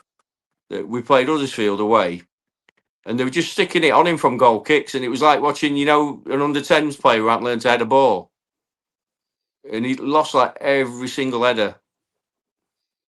Yeah. Terrible player. I think when you see something live happen like that, the memory's stronger. So when people were talking about gigs, I was remembering I think it was in Hillsborough. It was 2000. Man United had an outrageous team, and I was watching like people ping like 60-yard balls to Giggs, and Giggs was like taking it in his stride. And just watching him live, I was like, this guy's ridiculous. And we're talking about a team that's like one of the best in the world, and he was still like levels above. Still one of the best players I've ever seen. Like, no one could change when Giggs was in his youth. The change of direction, just something else. It's hard to describe because he just slalomed through a team, and the pace was scary back then as well. He wasn't just slow; he was just. And then as he got older and the legs went, he could just drop back and dictate a game. He was a brilliant player. Because of personal vendettas and stuff of what's happened in his personal life, it's an absolute travesty that he's not in the Hall of Fame. Like the player that's won the most in the Premier League era isn't in there just because other fans can go, most assists ever not in the Hall of Fame because he was a bit horny. Yeah, and then but it's fine to be a complete racist, and you get straight in. Yeah. Jarvis says Andy Mitchell report worries him. Are we out of money or aren't we out of money? So basically saying we have a credit facility available, but we're reluctant to use it. So I guess for this one, it's like Man United United can spend more money. They're choosing not to. I think that's probably it, isn't it? So if they The want, I money think is JR going made a to point. everything. It's so Could it's very simplistic to explain this. The money is not going to the squad, so we have money. The money is going to pay off debt towards bills, towards stadium, towards other things. So we have money. They feed out to the client journalist because they say to the client journalist if they don't give out info, they say, okay, you're not allowed to do interviews, you're not allowed in the press, you're not allowed in press conferences, you don't get info from the club, so you have to feed out. So they say we don't have money because they don't want to spend it on players because they want to pay off debt. That's as easy as that, because obviously, like, if you just take the Champions League money, like, we haven't spent that on players. Like, obviously we have money. What's starting to happen halfway through this season as well? Yeah, suddenly we the new ground. yeah. do you think they're just not being straight? Like we saw the same thing with Arsenal, and we saw Spurs like cutting costs loads. Do you think United are doing the same thing? Like, And who were Arsenal owned by? Yeah, exactly. Americans. Yeah. It's going to be the same. Obviously, Jeff's American, so we're only talking. We're just joking. In a very simple sense. If, like, imagine you have a debt, like that you're a real person with real debt, and so this is we all have mortgages. So yeah, right. So you get in that money, you pay off that mortgage, because if they pay off as much as mortgage as they can while still spending the little they can to keep us in fourth, to get the Champions League money to pay off the debt, so that when that stadium is ready, they may have halved the debt, which makes them a lot more money when they sell. That's what I think, that they are trying to pay off as much debt as they can the next 5 years or 3 years to the stadium is ready. So when they then sell, because if they just took everything we earn and then spent it on the squad, and then when the stadium comes, we would still have a major debt, and they would not be as attractive or get as much as money for that sale. So I think they're trying to juggle both balls, that they try to pay off as much debt as they can while still buying sort of players here and there to kind of keep us in and around fourth, try to get Champions League, get the money into the debt, and then lower that a little bit more. And then when the stadium comes, they have almost half the debt, a new stadium, and then they sell, because then they are about 80, 85. I think that's really obvious, because if they say, no, we want to go for the Premier League, we want to win stuff, then I say, where's the evidence for that in the last 14, 15, 20 years or whatever? So I think it's really obvious that they take the money from the club, they pay the bills to lower that, so they will be much more attractive when they sell the stadium in a while. Because if you are thinking, just imagine if you're Glazers, why do they want to then now spend money? Because they never want to do it before. Why do they now want to start spending money and keep the debt? And then when they are going to sell, they just spent a lot of millions the last few years, and they don't get the reward of that if we become a good team. So there's no reason for them to spend. There's no reason for Glazers to spend. And at the same time with Ineos, why would they spend when they own 30%? Like, they should spend. Like, if I'm in a business and I'm only owning 20, 30, I'm not putting in the money. The Glazers have never put in money. So I think this, what I'm saying now, is not even like, that's just very, very, like, why would Glazers now start to spend money when the new stadium is coming? Like, I think it's so obvious what's happening, because we are just every year doing, because when we, JR, when we drop out of the Champions League, then they bring out the 300 million to get back in. But when we then got it, then they don't spend. So I think they just always just spending exactly what sometimes they need to be in and around fourth. Yeah, because if they wanted to win the league in It's the a bit of a next 3 gamble, though, years, isn't it? Like Jarvis in the chat saying it's a bit of a gamble, like trying to finish fourth or fifth, assuming like we get 5 Champions League places. That you've also got Liverpool, you've got Arsenal, you've got Man City, It's, Chelsea. it's, it's Might a be 7-horse it's race this difficult. season. That's what no one's really seeing. It's Aston Villa, quite oh yeah, reliable, consistent team as well. Good manager, you got good Chelsea setup. spending big. It's gonna be fun because we hope we're going to do what we did last season, but at the same time, there's Tottenham have spent tons, but they're going to Spurs it up, so don't worry about them. But They'll find a way, won't they? Yeah, but they I think will. the thing is though that the Premier League, it's not for me. I'm not concerned about the level of Champions Leagues. I think getting through the group stage, but it's just for me, it's like how many games you play that makes the team more fatigued over the season. Yeah, knowing Spurs, they'll be top at Christmas and then 17th by end of season. No, it might be a difficult one to predict. I was thinking the way that the Premier League's been recently, Arsenal got Saliba injured. You've got Man City with a new manager. You've got Chelsea dreadful, but spending a lot of money. It's quite an unpredictable one. And I think United, like I think myself and Helgi and other people were saying, we've got the same manager. We're not having like a massive exodus of players. So maybe it's an opportunity that we're not really taking. Like if we'd have gone a bit more ambitious, maybe we could improve quicker. I felt like the last 5 years or whatever, we had Liverpool and City or whatever who was just on another level, if you want to say that.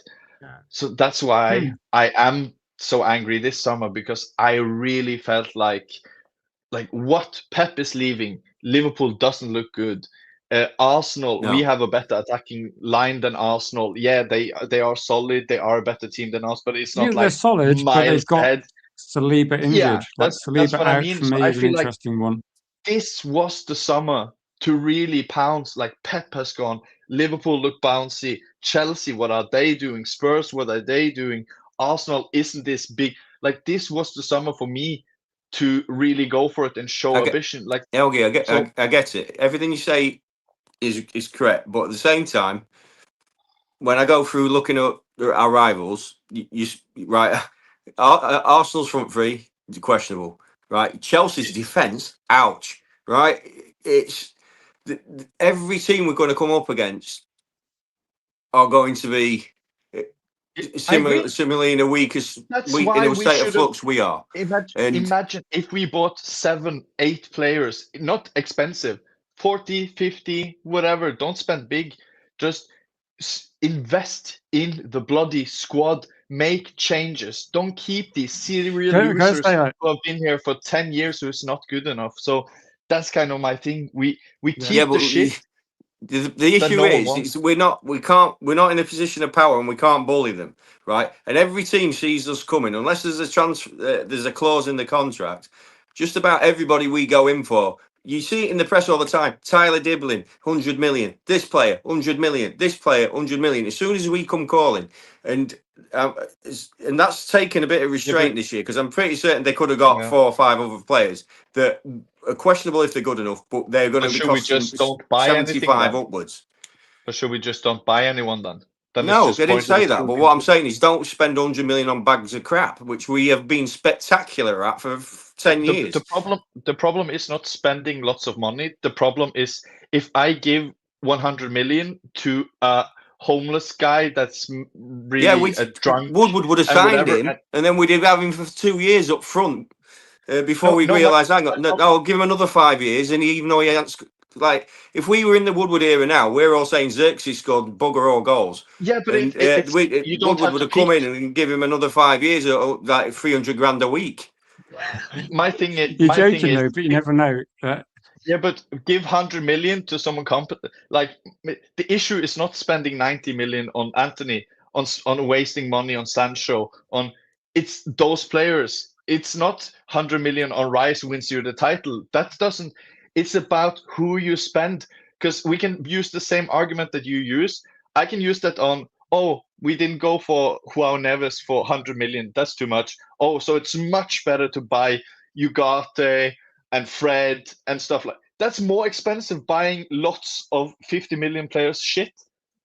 So you can look at it in different ways. You can waste money. So, but when we bought Fred for 50 million quid, right? Yeah. He was a buzz player, right? So City were in for him.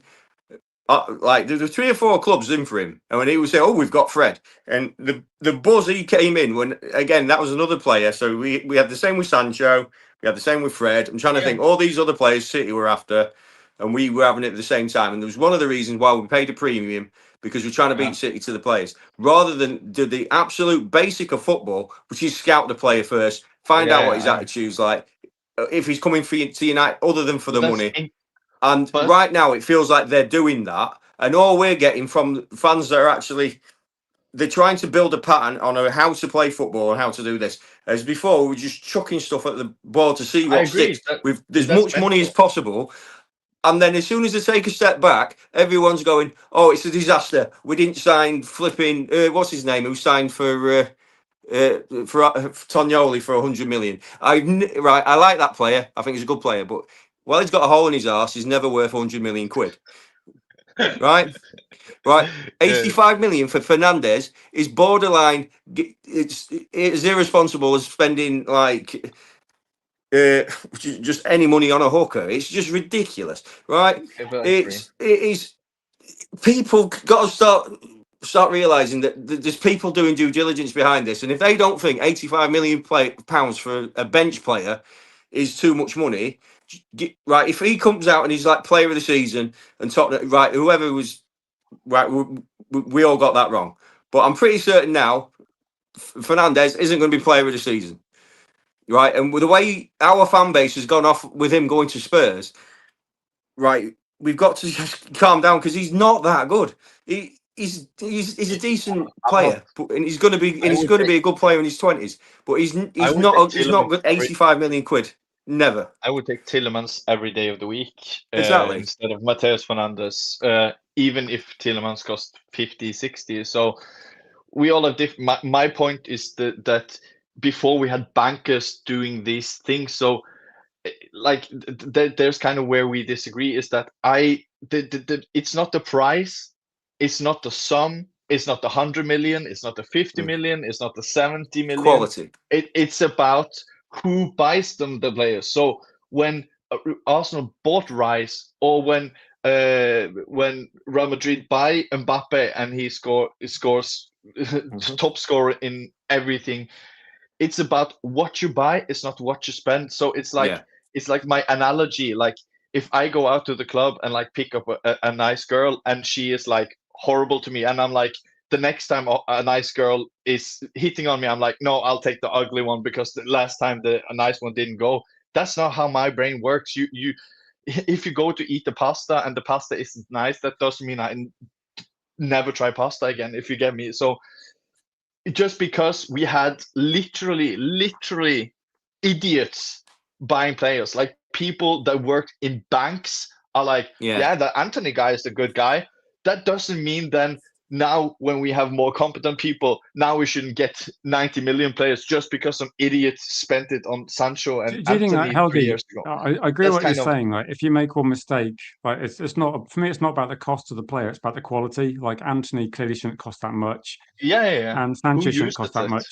But I think what JR was saying, like, say 20 minutes ago, was that because Man United did those deals and then Sancho ends up going for free, Anthony you have to offload for quite cheap, that you make really, really bad financial deals. Eventually, you know, if you did this in your personal life, if you bought a house for 200k and you sell it for 50k, yeah, if you keep doing really bad deals, eventually it's going to affect your buying power. Eventually, there's going to be a knock-on effect, and I think that's what JR was saying, that you've made a lot of mistakes. Maybe we've got to suck it up a little bit.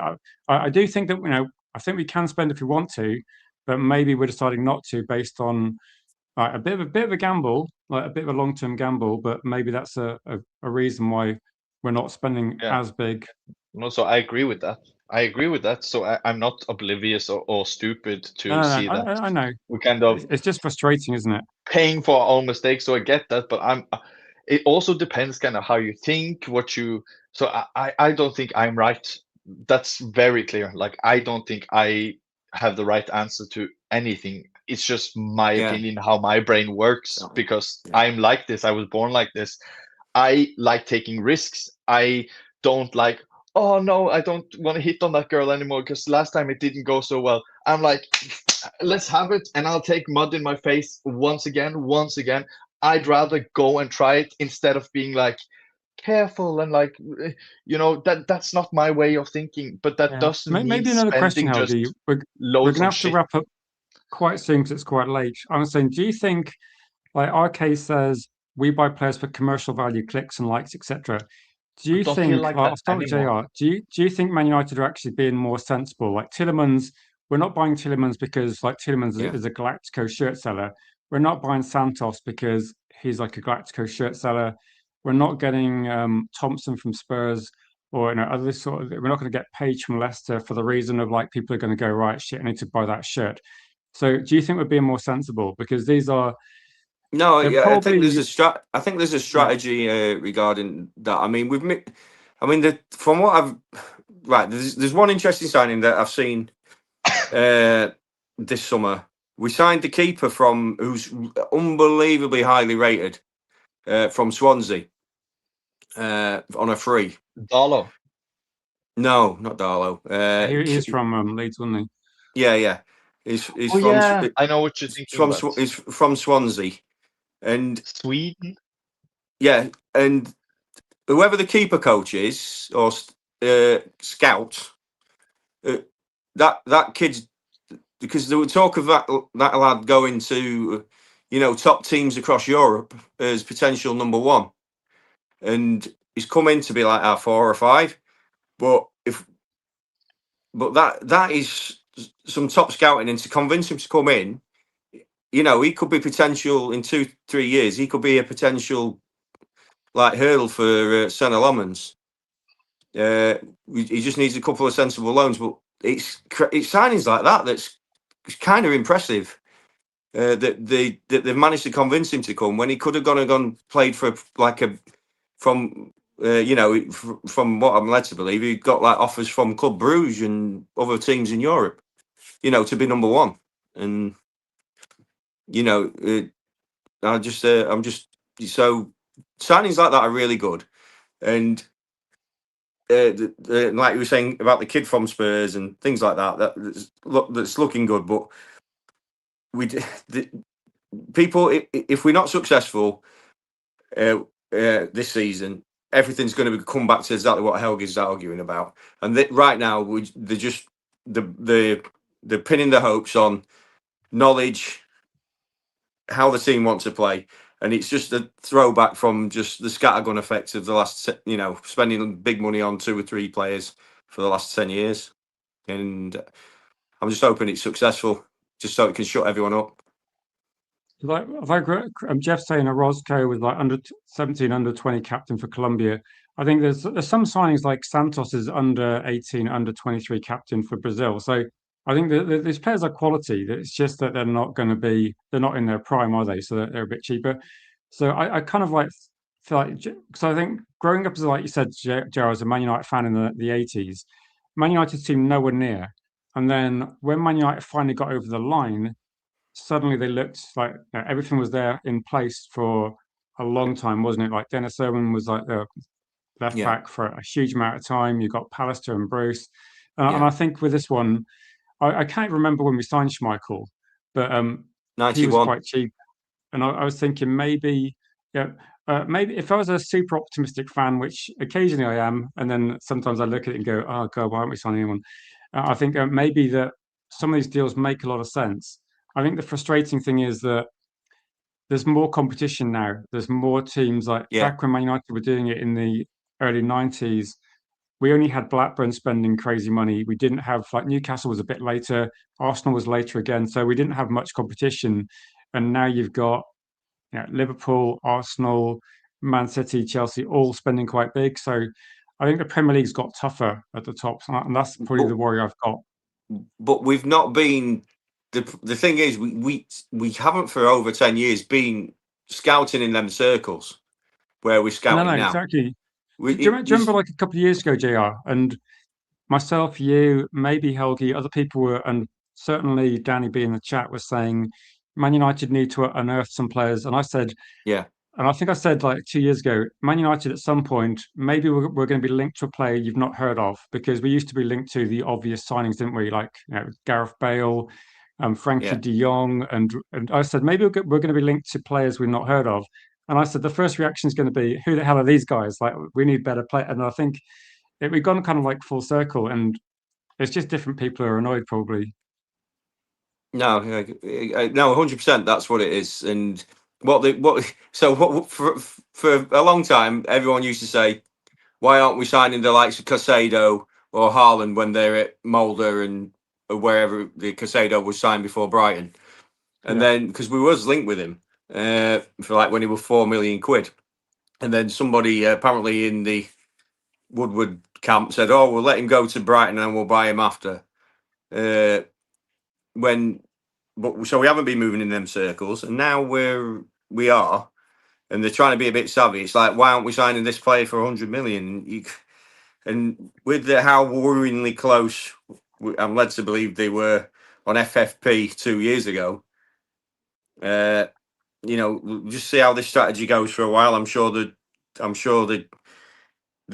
sale will happen in the next 12 months, and then we can just get the new owner's bank checkbook out, and then we can play catch up. The other thing is that, JR, I think I want both. I want to get the young prospects in and get the players Helgi wants. I want the best of both. I'm just like a greedy Man United fan, unfortunately. Any thoughts, Helgi? I'll just say for people as well, the Blue Lounge, really good Chelsea channel. When I was restarting on this channel because of Red Devil United, the issues we had with YouTube, which I still don't really know the issues. Blue Lounge was a very supportive channel, posted a few things on their channel as well to help. So if you want to watch Chelsea channels or other fan channels that are, good quality, sensible content, the Blue Lounge is definitely. And when we play against Chelsea, I'll try and get you on as well. Try and do some collaborations. And he says Santos is a fantastic player. Is £50 million a good deal? Like, is that what you think? I want to get a Chelsea perspective live and get your views. Like, so I think it's probably. I think about that. Right. What do you guys think about this? Because the inflated prices as well. One point I feel like with the inflated prices, like everything is mad pricey now, right? Yeah, but I all feel crazy, like aren't you remember me saying this, Rich. When you're a first-time buyer of a house, right? So you're going to buy a house, you're like, wow, everything's so expensive right now. But if you have a house from beforehand, when you then sell that house, you get overpriced, inflated price for selling that. So you don't mind paying for your new house because you have got too much Yeah, money. that's true. That's true. When I From bought a another house, player. I was So like, bloody hell, this I is feel like ridiculous. we are United are acting like first-time buyers. So we are like, oh, look at all these prices going to Spurs and going there and there. Yeah, but they don't care because they're selling academy players for 30 million quid. We are only moaning like this and acting like first-time buyers because we suck at selling, we suck at buying, we suck at selling. So if we sold Xerxes for 50 million to Saudi, or if we capitulated on the crazy market, which we never do, but if we did, like Bergvall is going for 50 million from Spurs and he's a bench player, and they ended 17th and it's going for 50. They don't care about buying then Mateus Fernandes for 75 because they have gotten overpriced. So you can say it's overpriced, or you can just say that's the market and we suck at selling. So we sit there, oh, look at what all the other clubs pay for this and this and this. Yeah, but they sell players for overpriced as well. So it kind of evens out. We are only sitting here moaning about it because we have so many shit players that no one else wants. So they're basically unsellable.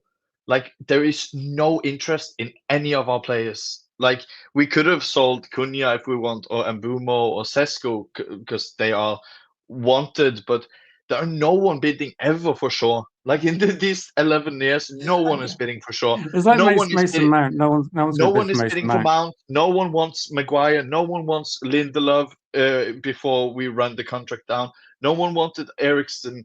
No one wants. I think there was someone wanting Dalot for a little bit, but you get my point. No one wants. We keep the shit. No one wants the unsellables. And we sit here and moan about maybe like a final question, because it's you're not just to finish, because it's I'm really not hot arguing with around. you there, mate. Yeah, no we one's going suck to at selling. disagree. RK's like RK often asks me this question, and my usual answer is I have no idea. Yes. But we Yes, have yes. to. I think we have to, but I don't know who it's going to be. Yes. I think We it's won't going to know be who any of them Kone. are until the Kone. signing.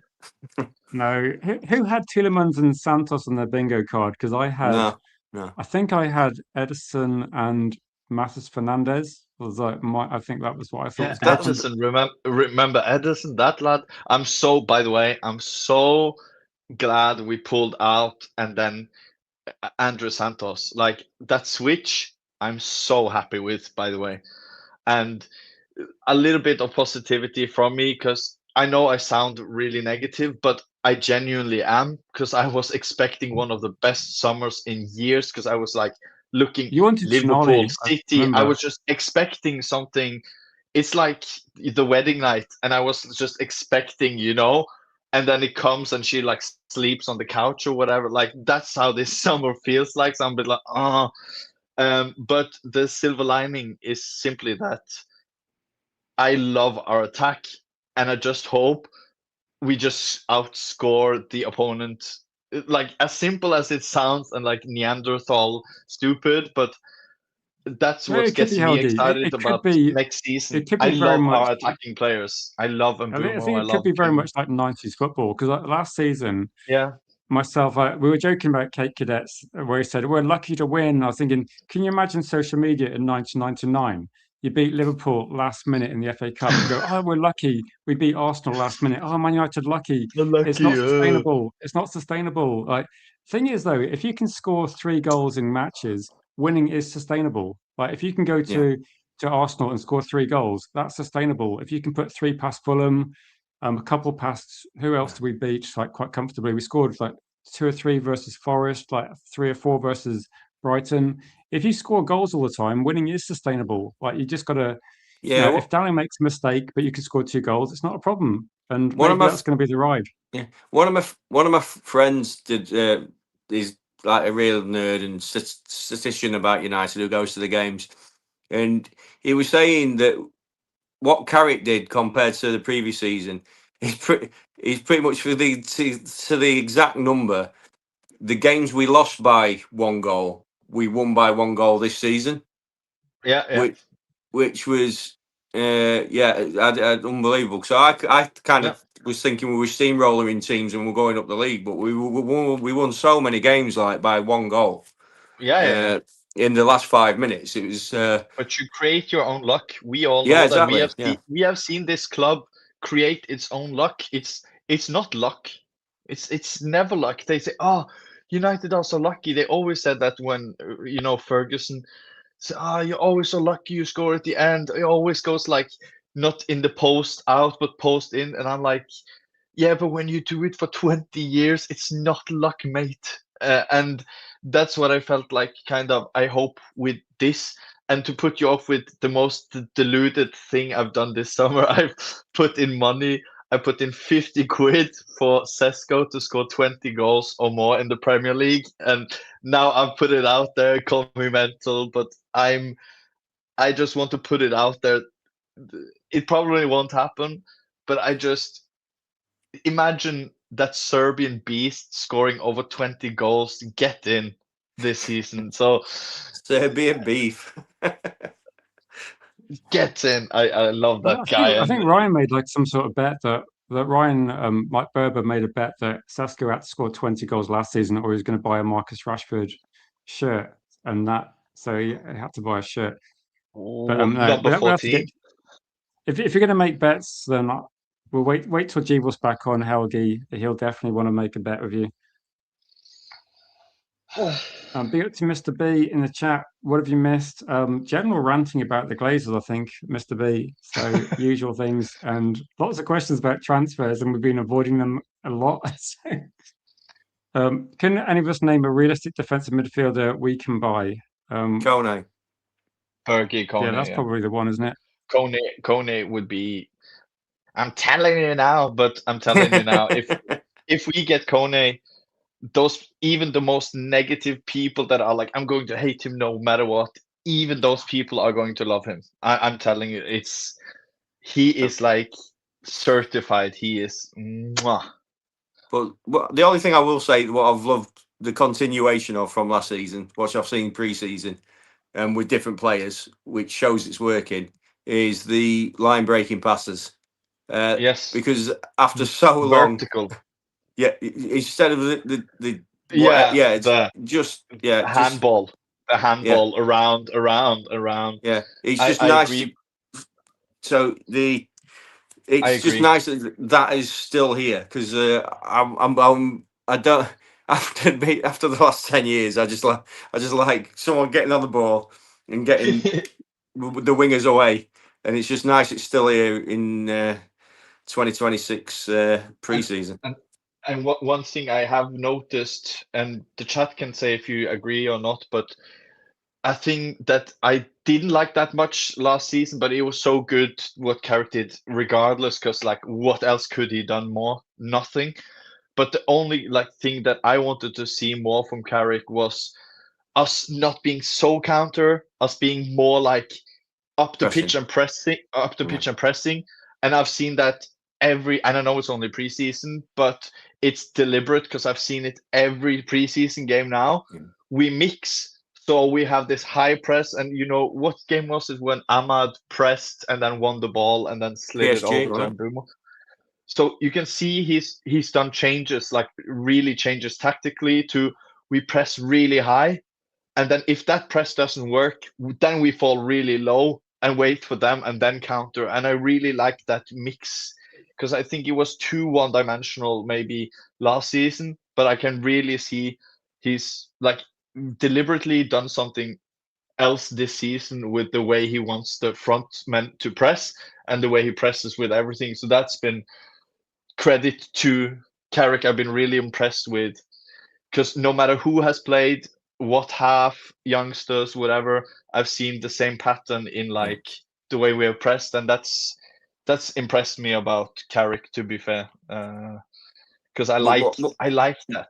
Yeah, and what I've liked about the build up, well, the pressing, and then the transition is still there. So when they beat the press, the retreat, and then they win it again on the edge of the box, and then we hit them again from deep, and it's just so refreshing because we haven't had two ways of attacking for 10 years. Right, so yeah, I agree. So, and we have so many good attackers. So that's what I say. No matter what, the only thing we need to train on. Tielemans has done it once or twice since I've seen him, but I know the switch needs to come back. The players we have either aren't confident enough of doing it yet, or it's only Tielemans that has the confidence to just one touch switch and get it over the other side. And I saw it. He had one in the last 10 minutes today against Leeds. It didn't quite come off, but it was. I was off my seat. But I love the idea. Yeah. I agree. Because I thought, if that had just bounced right, that young lad Thompson, who we've just signed, would have been in. Yeah. Because we also missed that, because you can say it's tactical, but have we had players who can do it also? No.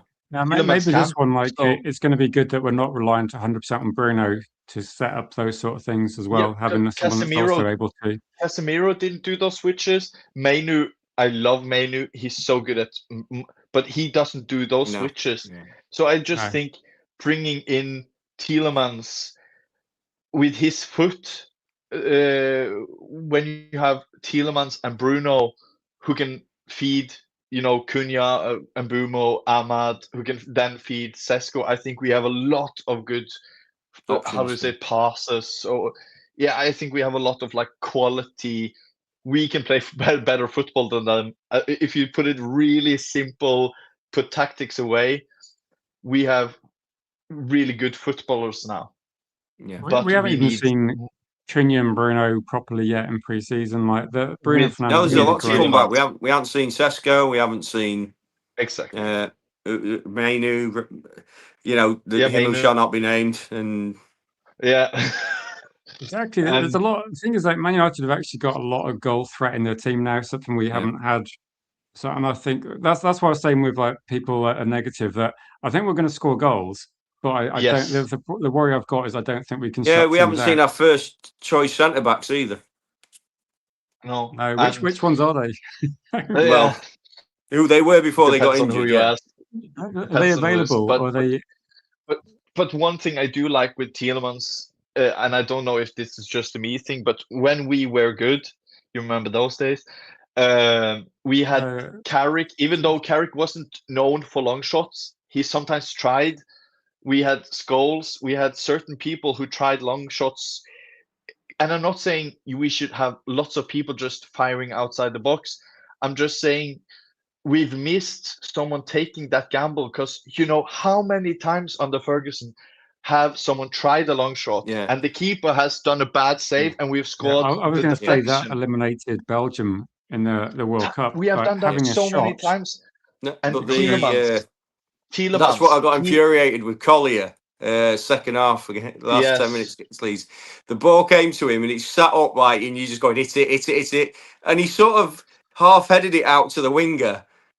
Yeah. And nothing came of it. And I was like, you're never, ever going to have a better opportunity in any game ever to hit a perfect half volley. It just So sort of, with Tielemans, we have that when people then when we have those shit teams that sit really low Bruno will against go us. for it. Cunha, I think, like, you know, someone like Marquez that could hit a shot Yeah, like but that. Like, just Tielemans is way better than them at those long shots. He's quality at those because they can do it. But I feel like if teams now try and press low against us, literally you can ping the ball to Bruno, Cunha, Tielemans. They can't let you shoot outside, and they have to press differently. Whilst before, when we had Højlund, Anthony, Rashford, and all those, God, they can just I've sit seen back. Rasmus miss from about 30 centimeters. So I think with this one, yeah, it's a bit different. But I think, do you remember under, I think it was against Arsenal, wasn't it? And we actually scored a lot of goals from outside the box, didn't we, towards the end of last season? Like we were taking more shots. And yeah, no, that's something that Tielemans is I think we just going need to to be forget about the Rasmus Garnacho era because we had to create 20 chances there. And I think Bruno Fernandes, for me, I don't think Bruno Fernandes dropped off. I think Bruno Fernandes. I remember watching highlights. For some reason, my phone decided I needed to watch this match. Yeah, and I'm in the same camp as you there, Rich. I believe Same. that. I believe the season before, when we finished, whenever we finished, Rasmus was served up consistently by Fernandes, and you had to do your streams, and I wasn't a part of them in them days. But you could be doing your streams, and he'd spoon it into the, he'd be like under the. Like, I always remember this chance. He was in the 6-yard box. The ball, the keeper, Bruno spun in. It's an unbelievable cross on the outside of his right foot. It went over the top of the keeper. He was stood on the back post in the 6-yard box. He hit both his shins and went wide. Yeah. And then you came on here and I got home from the game. And everyone was saying it was a really difficult chance. And all the diehard Rasmus supporters. And you're looking at it and you're going, I don't know how he's missed. And then I watched it back and it looks as bad on Match of the Day. And if you JR talk to your statistics mate, it's like he can go and see Bruno has the same numbers, more or less, like not identical, but basically the same stats from the day he walked into Manchester United to today. Nothing has basically changed. It's high level, but when you have Wout Weghorst, Igalo, when you have Cavani, I love Cavani, but when he's coming back from injury, Cristiano Ronaldo coming back from injury, or you play Rashford there, or Martial who is half injured, like it's, or Anthony. Mason Mount's always half injured, isn't he? Many, Sometimes he gets to 70% fit. and Anthony, how many chances he spoiled? Garnacho, who else? Dan James. Like, think of the guys that he has put these brilliant balls to. And now suddenly, the first year he got someone who is actually decent footballers, attackers. He breaks the bloody Can you imagine? all record in the Premier League. The first time we get someone decent in attack, the first season. Can So I just yeah, ask no, you one I like, hypothetical question? I know that the level of strikers isn't what it used to be, but considering how good Bruno is at creating chances, is there anybody out there that could do anything close to Van Nistelrooy? Because if you can give like Van Nistelrooy a chance, can you imagine Bruno and Van Nistelrooy in the same team? I'm just thinking like Lewandowski maybe. Sesko's good. I was just thinking, is there anybody available that's because I wasn't impressed available. with No, there's the right. Brentford striker in the World Cup. He's not in the same league as Bruno, but he does seem to get quite high up on the assists, and he scores quite a few goals. As the lad at Forest, he didn't go to the World Gibbs Cup. Gibbs White, yeah. Oh, but I think you were talking about strikers that could, like, what Yeah. striker in the world could Someone was that that can do what Rasmus couldn't, that can score from the 6-yard box. Okay. That's what I'm thinking. Or if Bruno can create chances, because I was thinking United, if you got someone that it's can finish like obviously that, Haaland. It's obviously Yeah, Haaland. it But is, yeah, isn't no, it? but not unfortunately he's happening. not But available. Bruno and Haaland would be. Bruno would have had 50 assists, and Haaland would probably have 50 goals. Would have, because they suit each other, like the way he runs in behind and the way Haaland always just wants the ball. Like I think he'd scored tons of goals at United. What's his name? Yes. The Villa striker. Yeah, Watkins. I agree. Watkins is decent. I agree. Actually. I want him as a backup. He's getting on a bit now, so I'd put a cheeky $6 million bid in, see if he could take it. Yeah. Yeah, if he was available cheap, he'd be like a perfect signing, I think. Yeah, I just want someone who is just a type of poucher, because bless I also him, like Xerxes, strikers who are good on the angle, and Watkins is very good on the angle. So when he's running out towards the corner flag and cutting across a shot, and it looks awkward. Yes, I agree. Like Van Persie was amazing at those angles. Yeah. And Tevez and Aguero. Yeah. But I agree. Cavani, even Cavani were amazing. Yeah, those weird angles, and obviously Cristiano, but yeah, he was good at all angles. But yeah, those. No, I love Watkins. Because I like strikers who aren't a fan of the side foot finish. Yeah, just smasher. Yeah. Mateta, for example. I would happily take I would take JR as a backup striker. I just want a backup striker, for goodness sake. Like we need a backup striker. We need a backup striker, because imagine if he gets oh my god. I'm hoping we've got I'm hoping for another sort of Javier Hernandez type striker who nobody has a clue who he is when he comes through the door. Yeah. And then bloody hell, he scored again. Yeah. I'm still 32. I played as a striker from I was 6 years old to I was to almost today. I'm 6'2". I can do a job. I have tattoos like Sesko. I can do it. I can do a job. Can you finish better than Rasmus? I mean, that's like the minimum. I would actually back myself to that, but God, I'm probably slow now because of all the McDonald's. But the thing we're gonna have to wrap up, guys, because we've done like a 2-hour, 50-minute stream nearly. But JR, Welbeck, someone said hopefully get you on soon when we do more calling shows. I will be away a little bit towards the end of August, but maybe it'd be good to get you on as well, because if you still got a season ticket, I'm assuming, so you're still going to be able to gauge the reaction. Jeez, that's a show by itself. I thought I was going to 3 weeks ago. I thought we were going to lose it, because we've had I don't know if you've been aware, but I let family use it round Christmas for. It's a shame. And it turned out that one of my ID things didn't come back. They didn't follow up on it, and then they said, "Oh, by the way, because you didn't turn up to this game in, I think it was Boxing Day, or it was somewhere around Christmas. They were going to take it off me for a minute, but I've managed to through emails backwards and forwards to the team, we managed to hang on to it.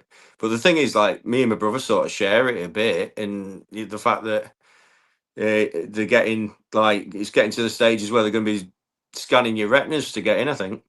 Yes. It's taking the piss, isn't it? Yeah. So I know It two or probably will be three that. that, It probably will be that when you're probably microchipped by the time they get a new stadium, JR. yeah. So it's like, if you don't, so if you can't go to the game and you don't offer to sell it back to the club and send somebody else in your place, now that's like, Crime. yeah, yeah. Because now they've got an internal thing to sell it to members if you can't attend.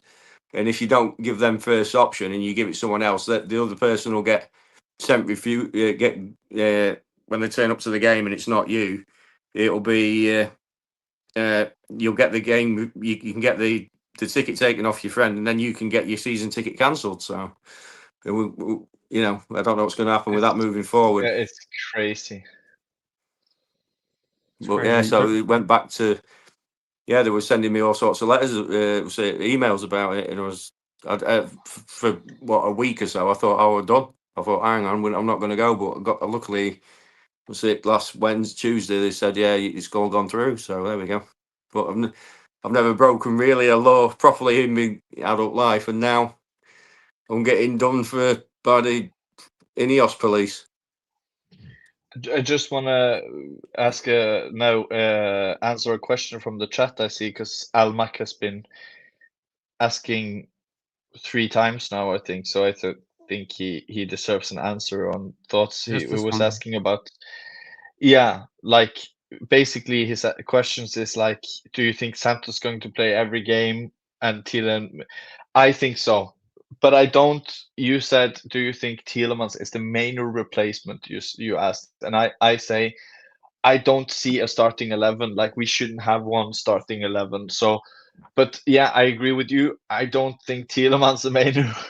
I worry about the pace of that and the recovery and stuff like that. But I also think I'm one of the biggest Manu fans in the world, and I still don't think he should play every game, Champions League, Premier League, every game, 60 games a season. So I just think it's good to have Tielemans and Manu. I don't see it as like, oh no, Tielemans has benched Manu, or Manu has benched Tielemans. I think Manu's still relatively young, isn't he? I think people, like, he's 21 years old. Like, he still played quite a few games. But yeah, I to answer your question, I do think Santos will play most games, but like we say in the panel, I hope we are getting Kone, because if you have Kone, that's kind of like having him and Santos and having Manu and Tielemans.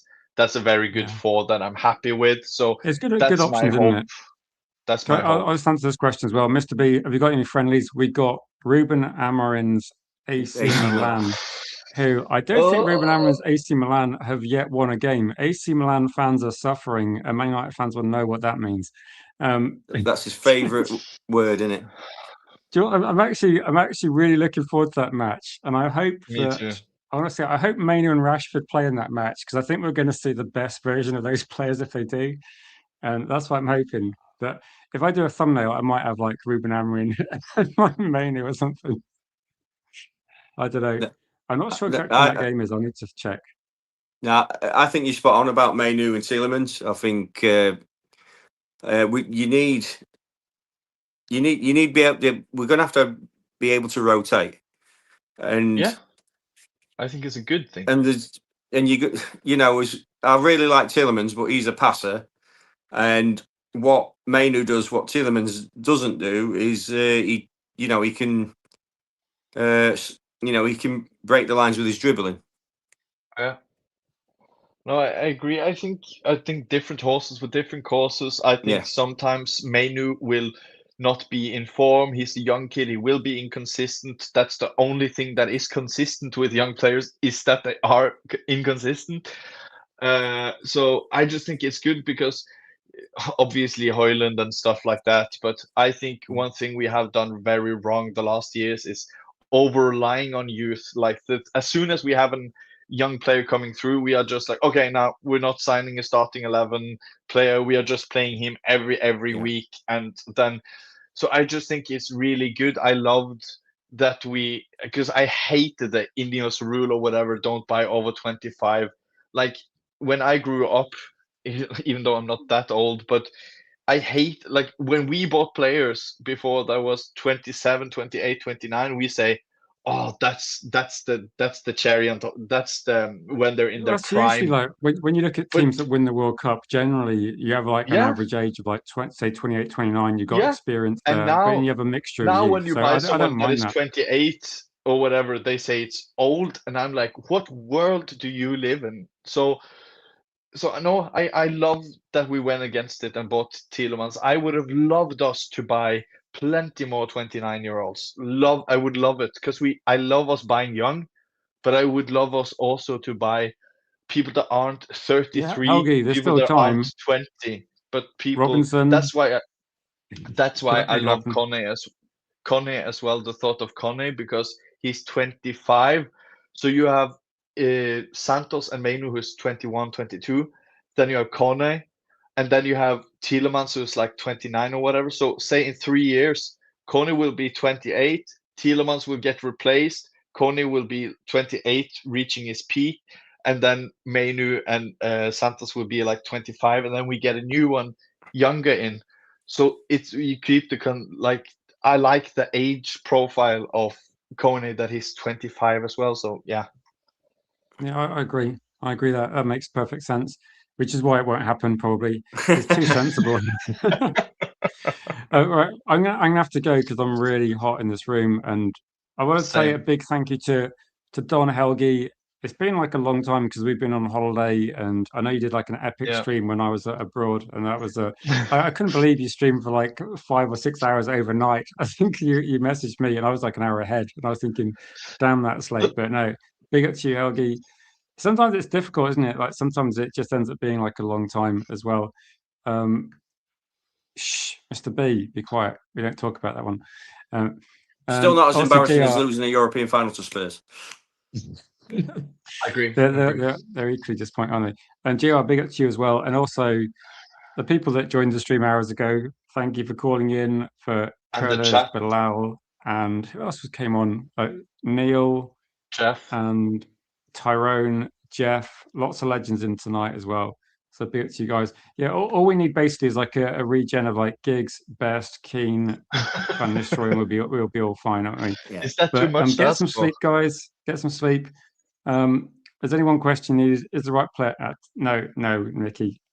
No more questions. No more questions. I'll be live tomorrow, probably sometime, but I'm not sure when.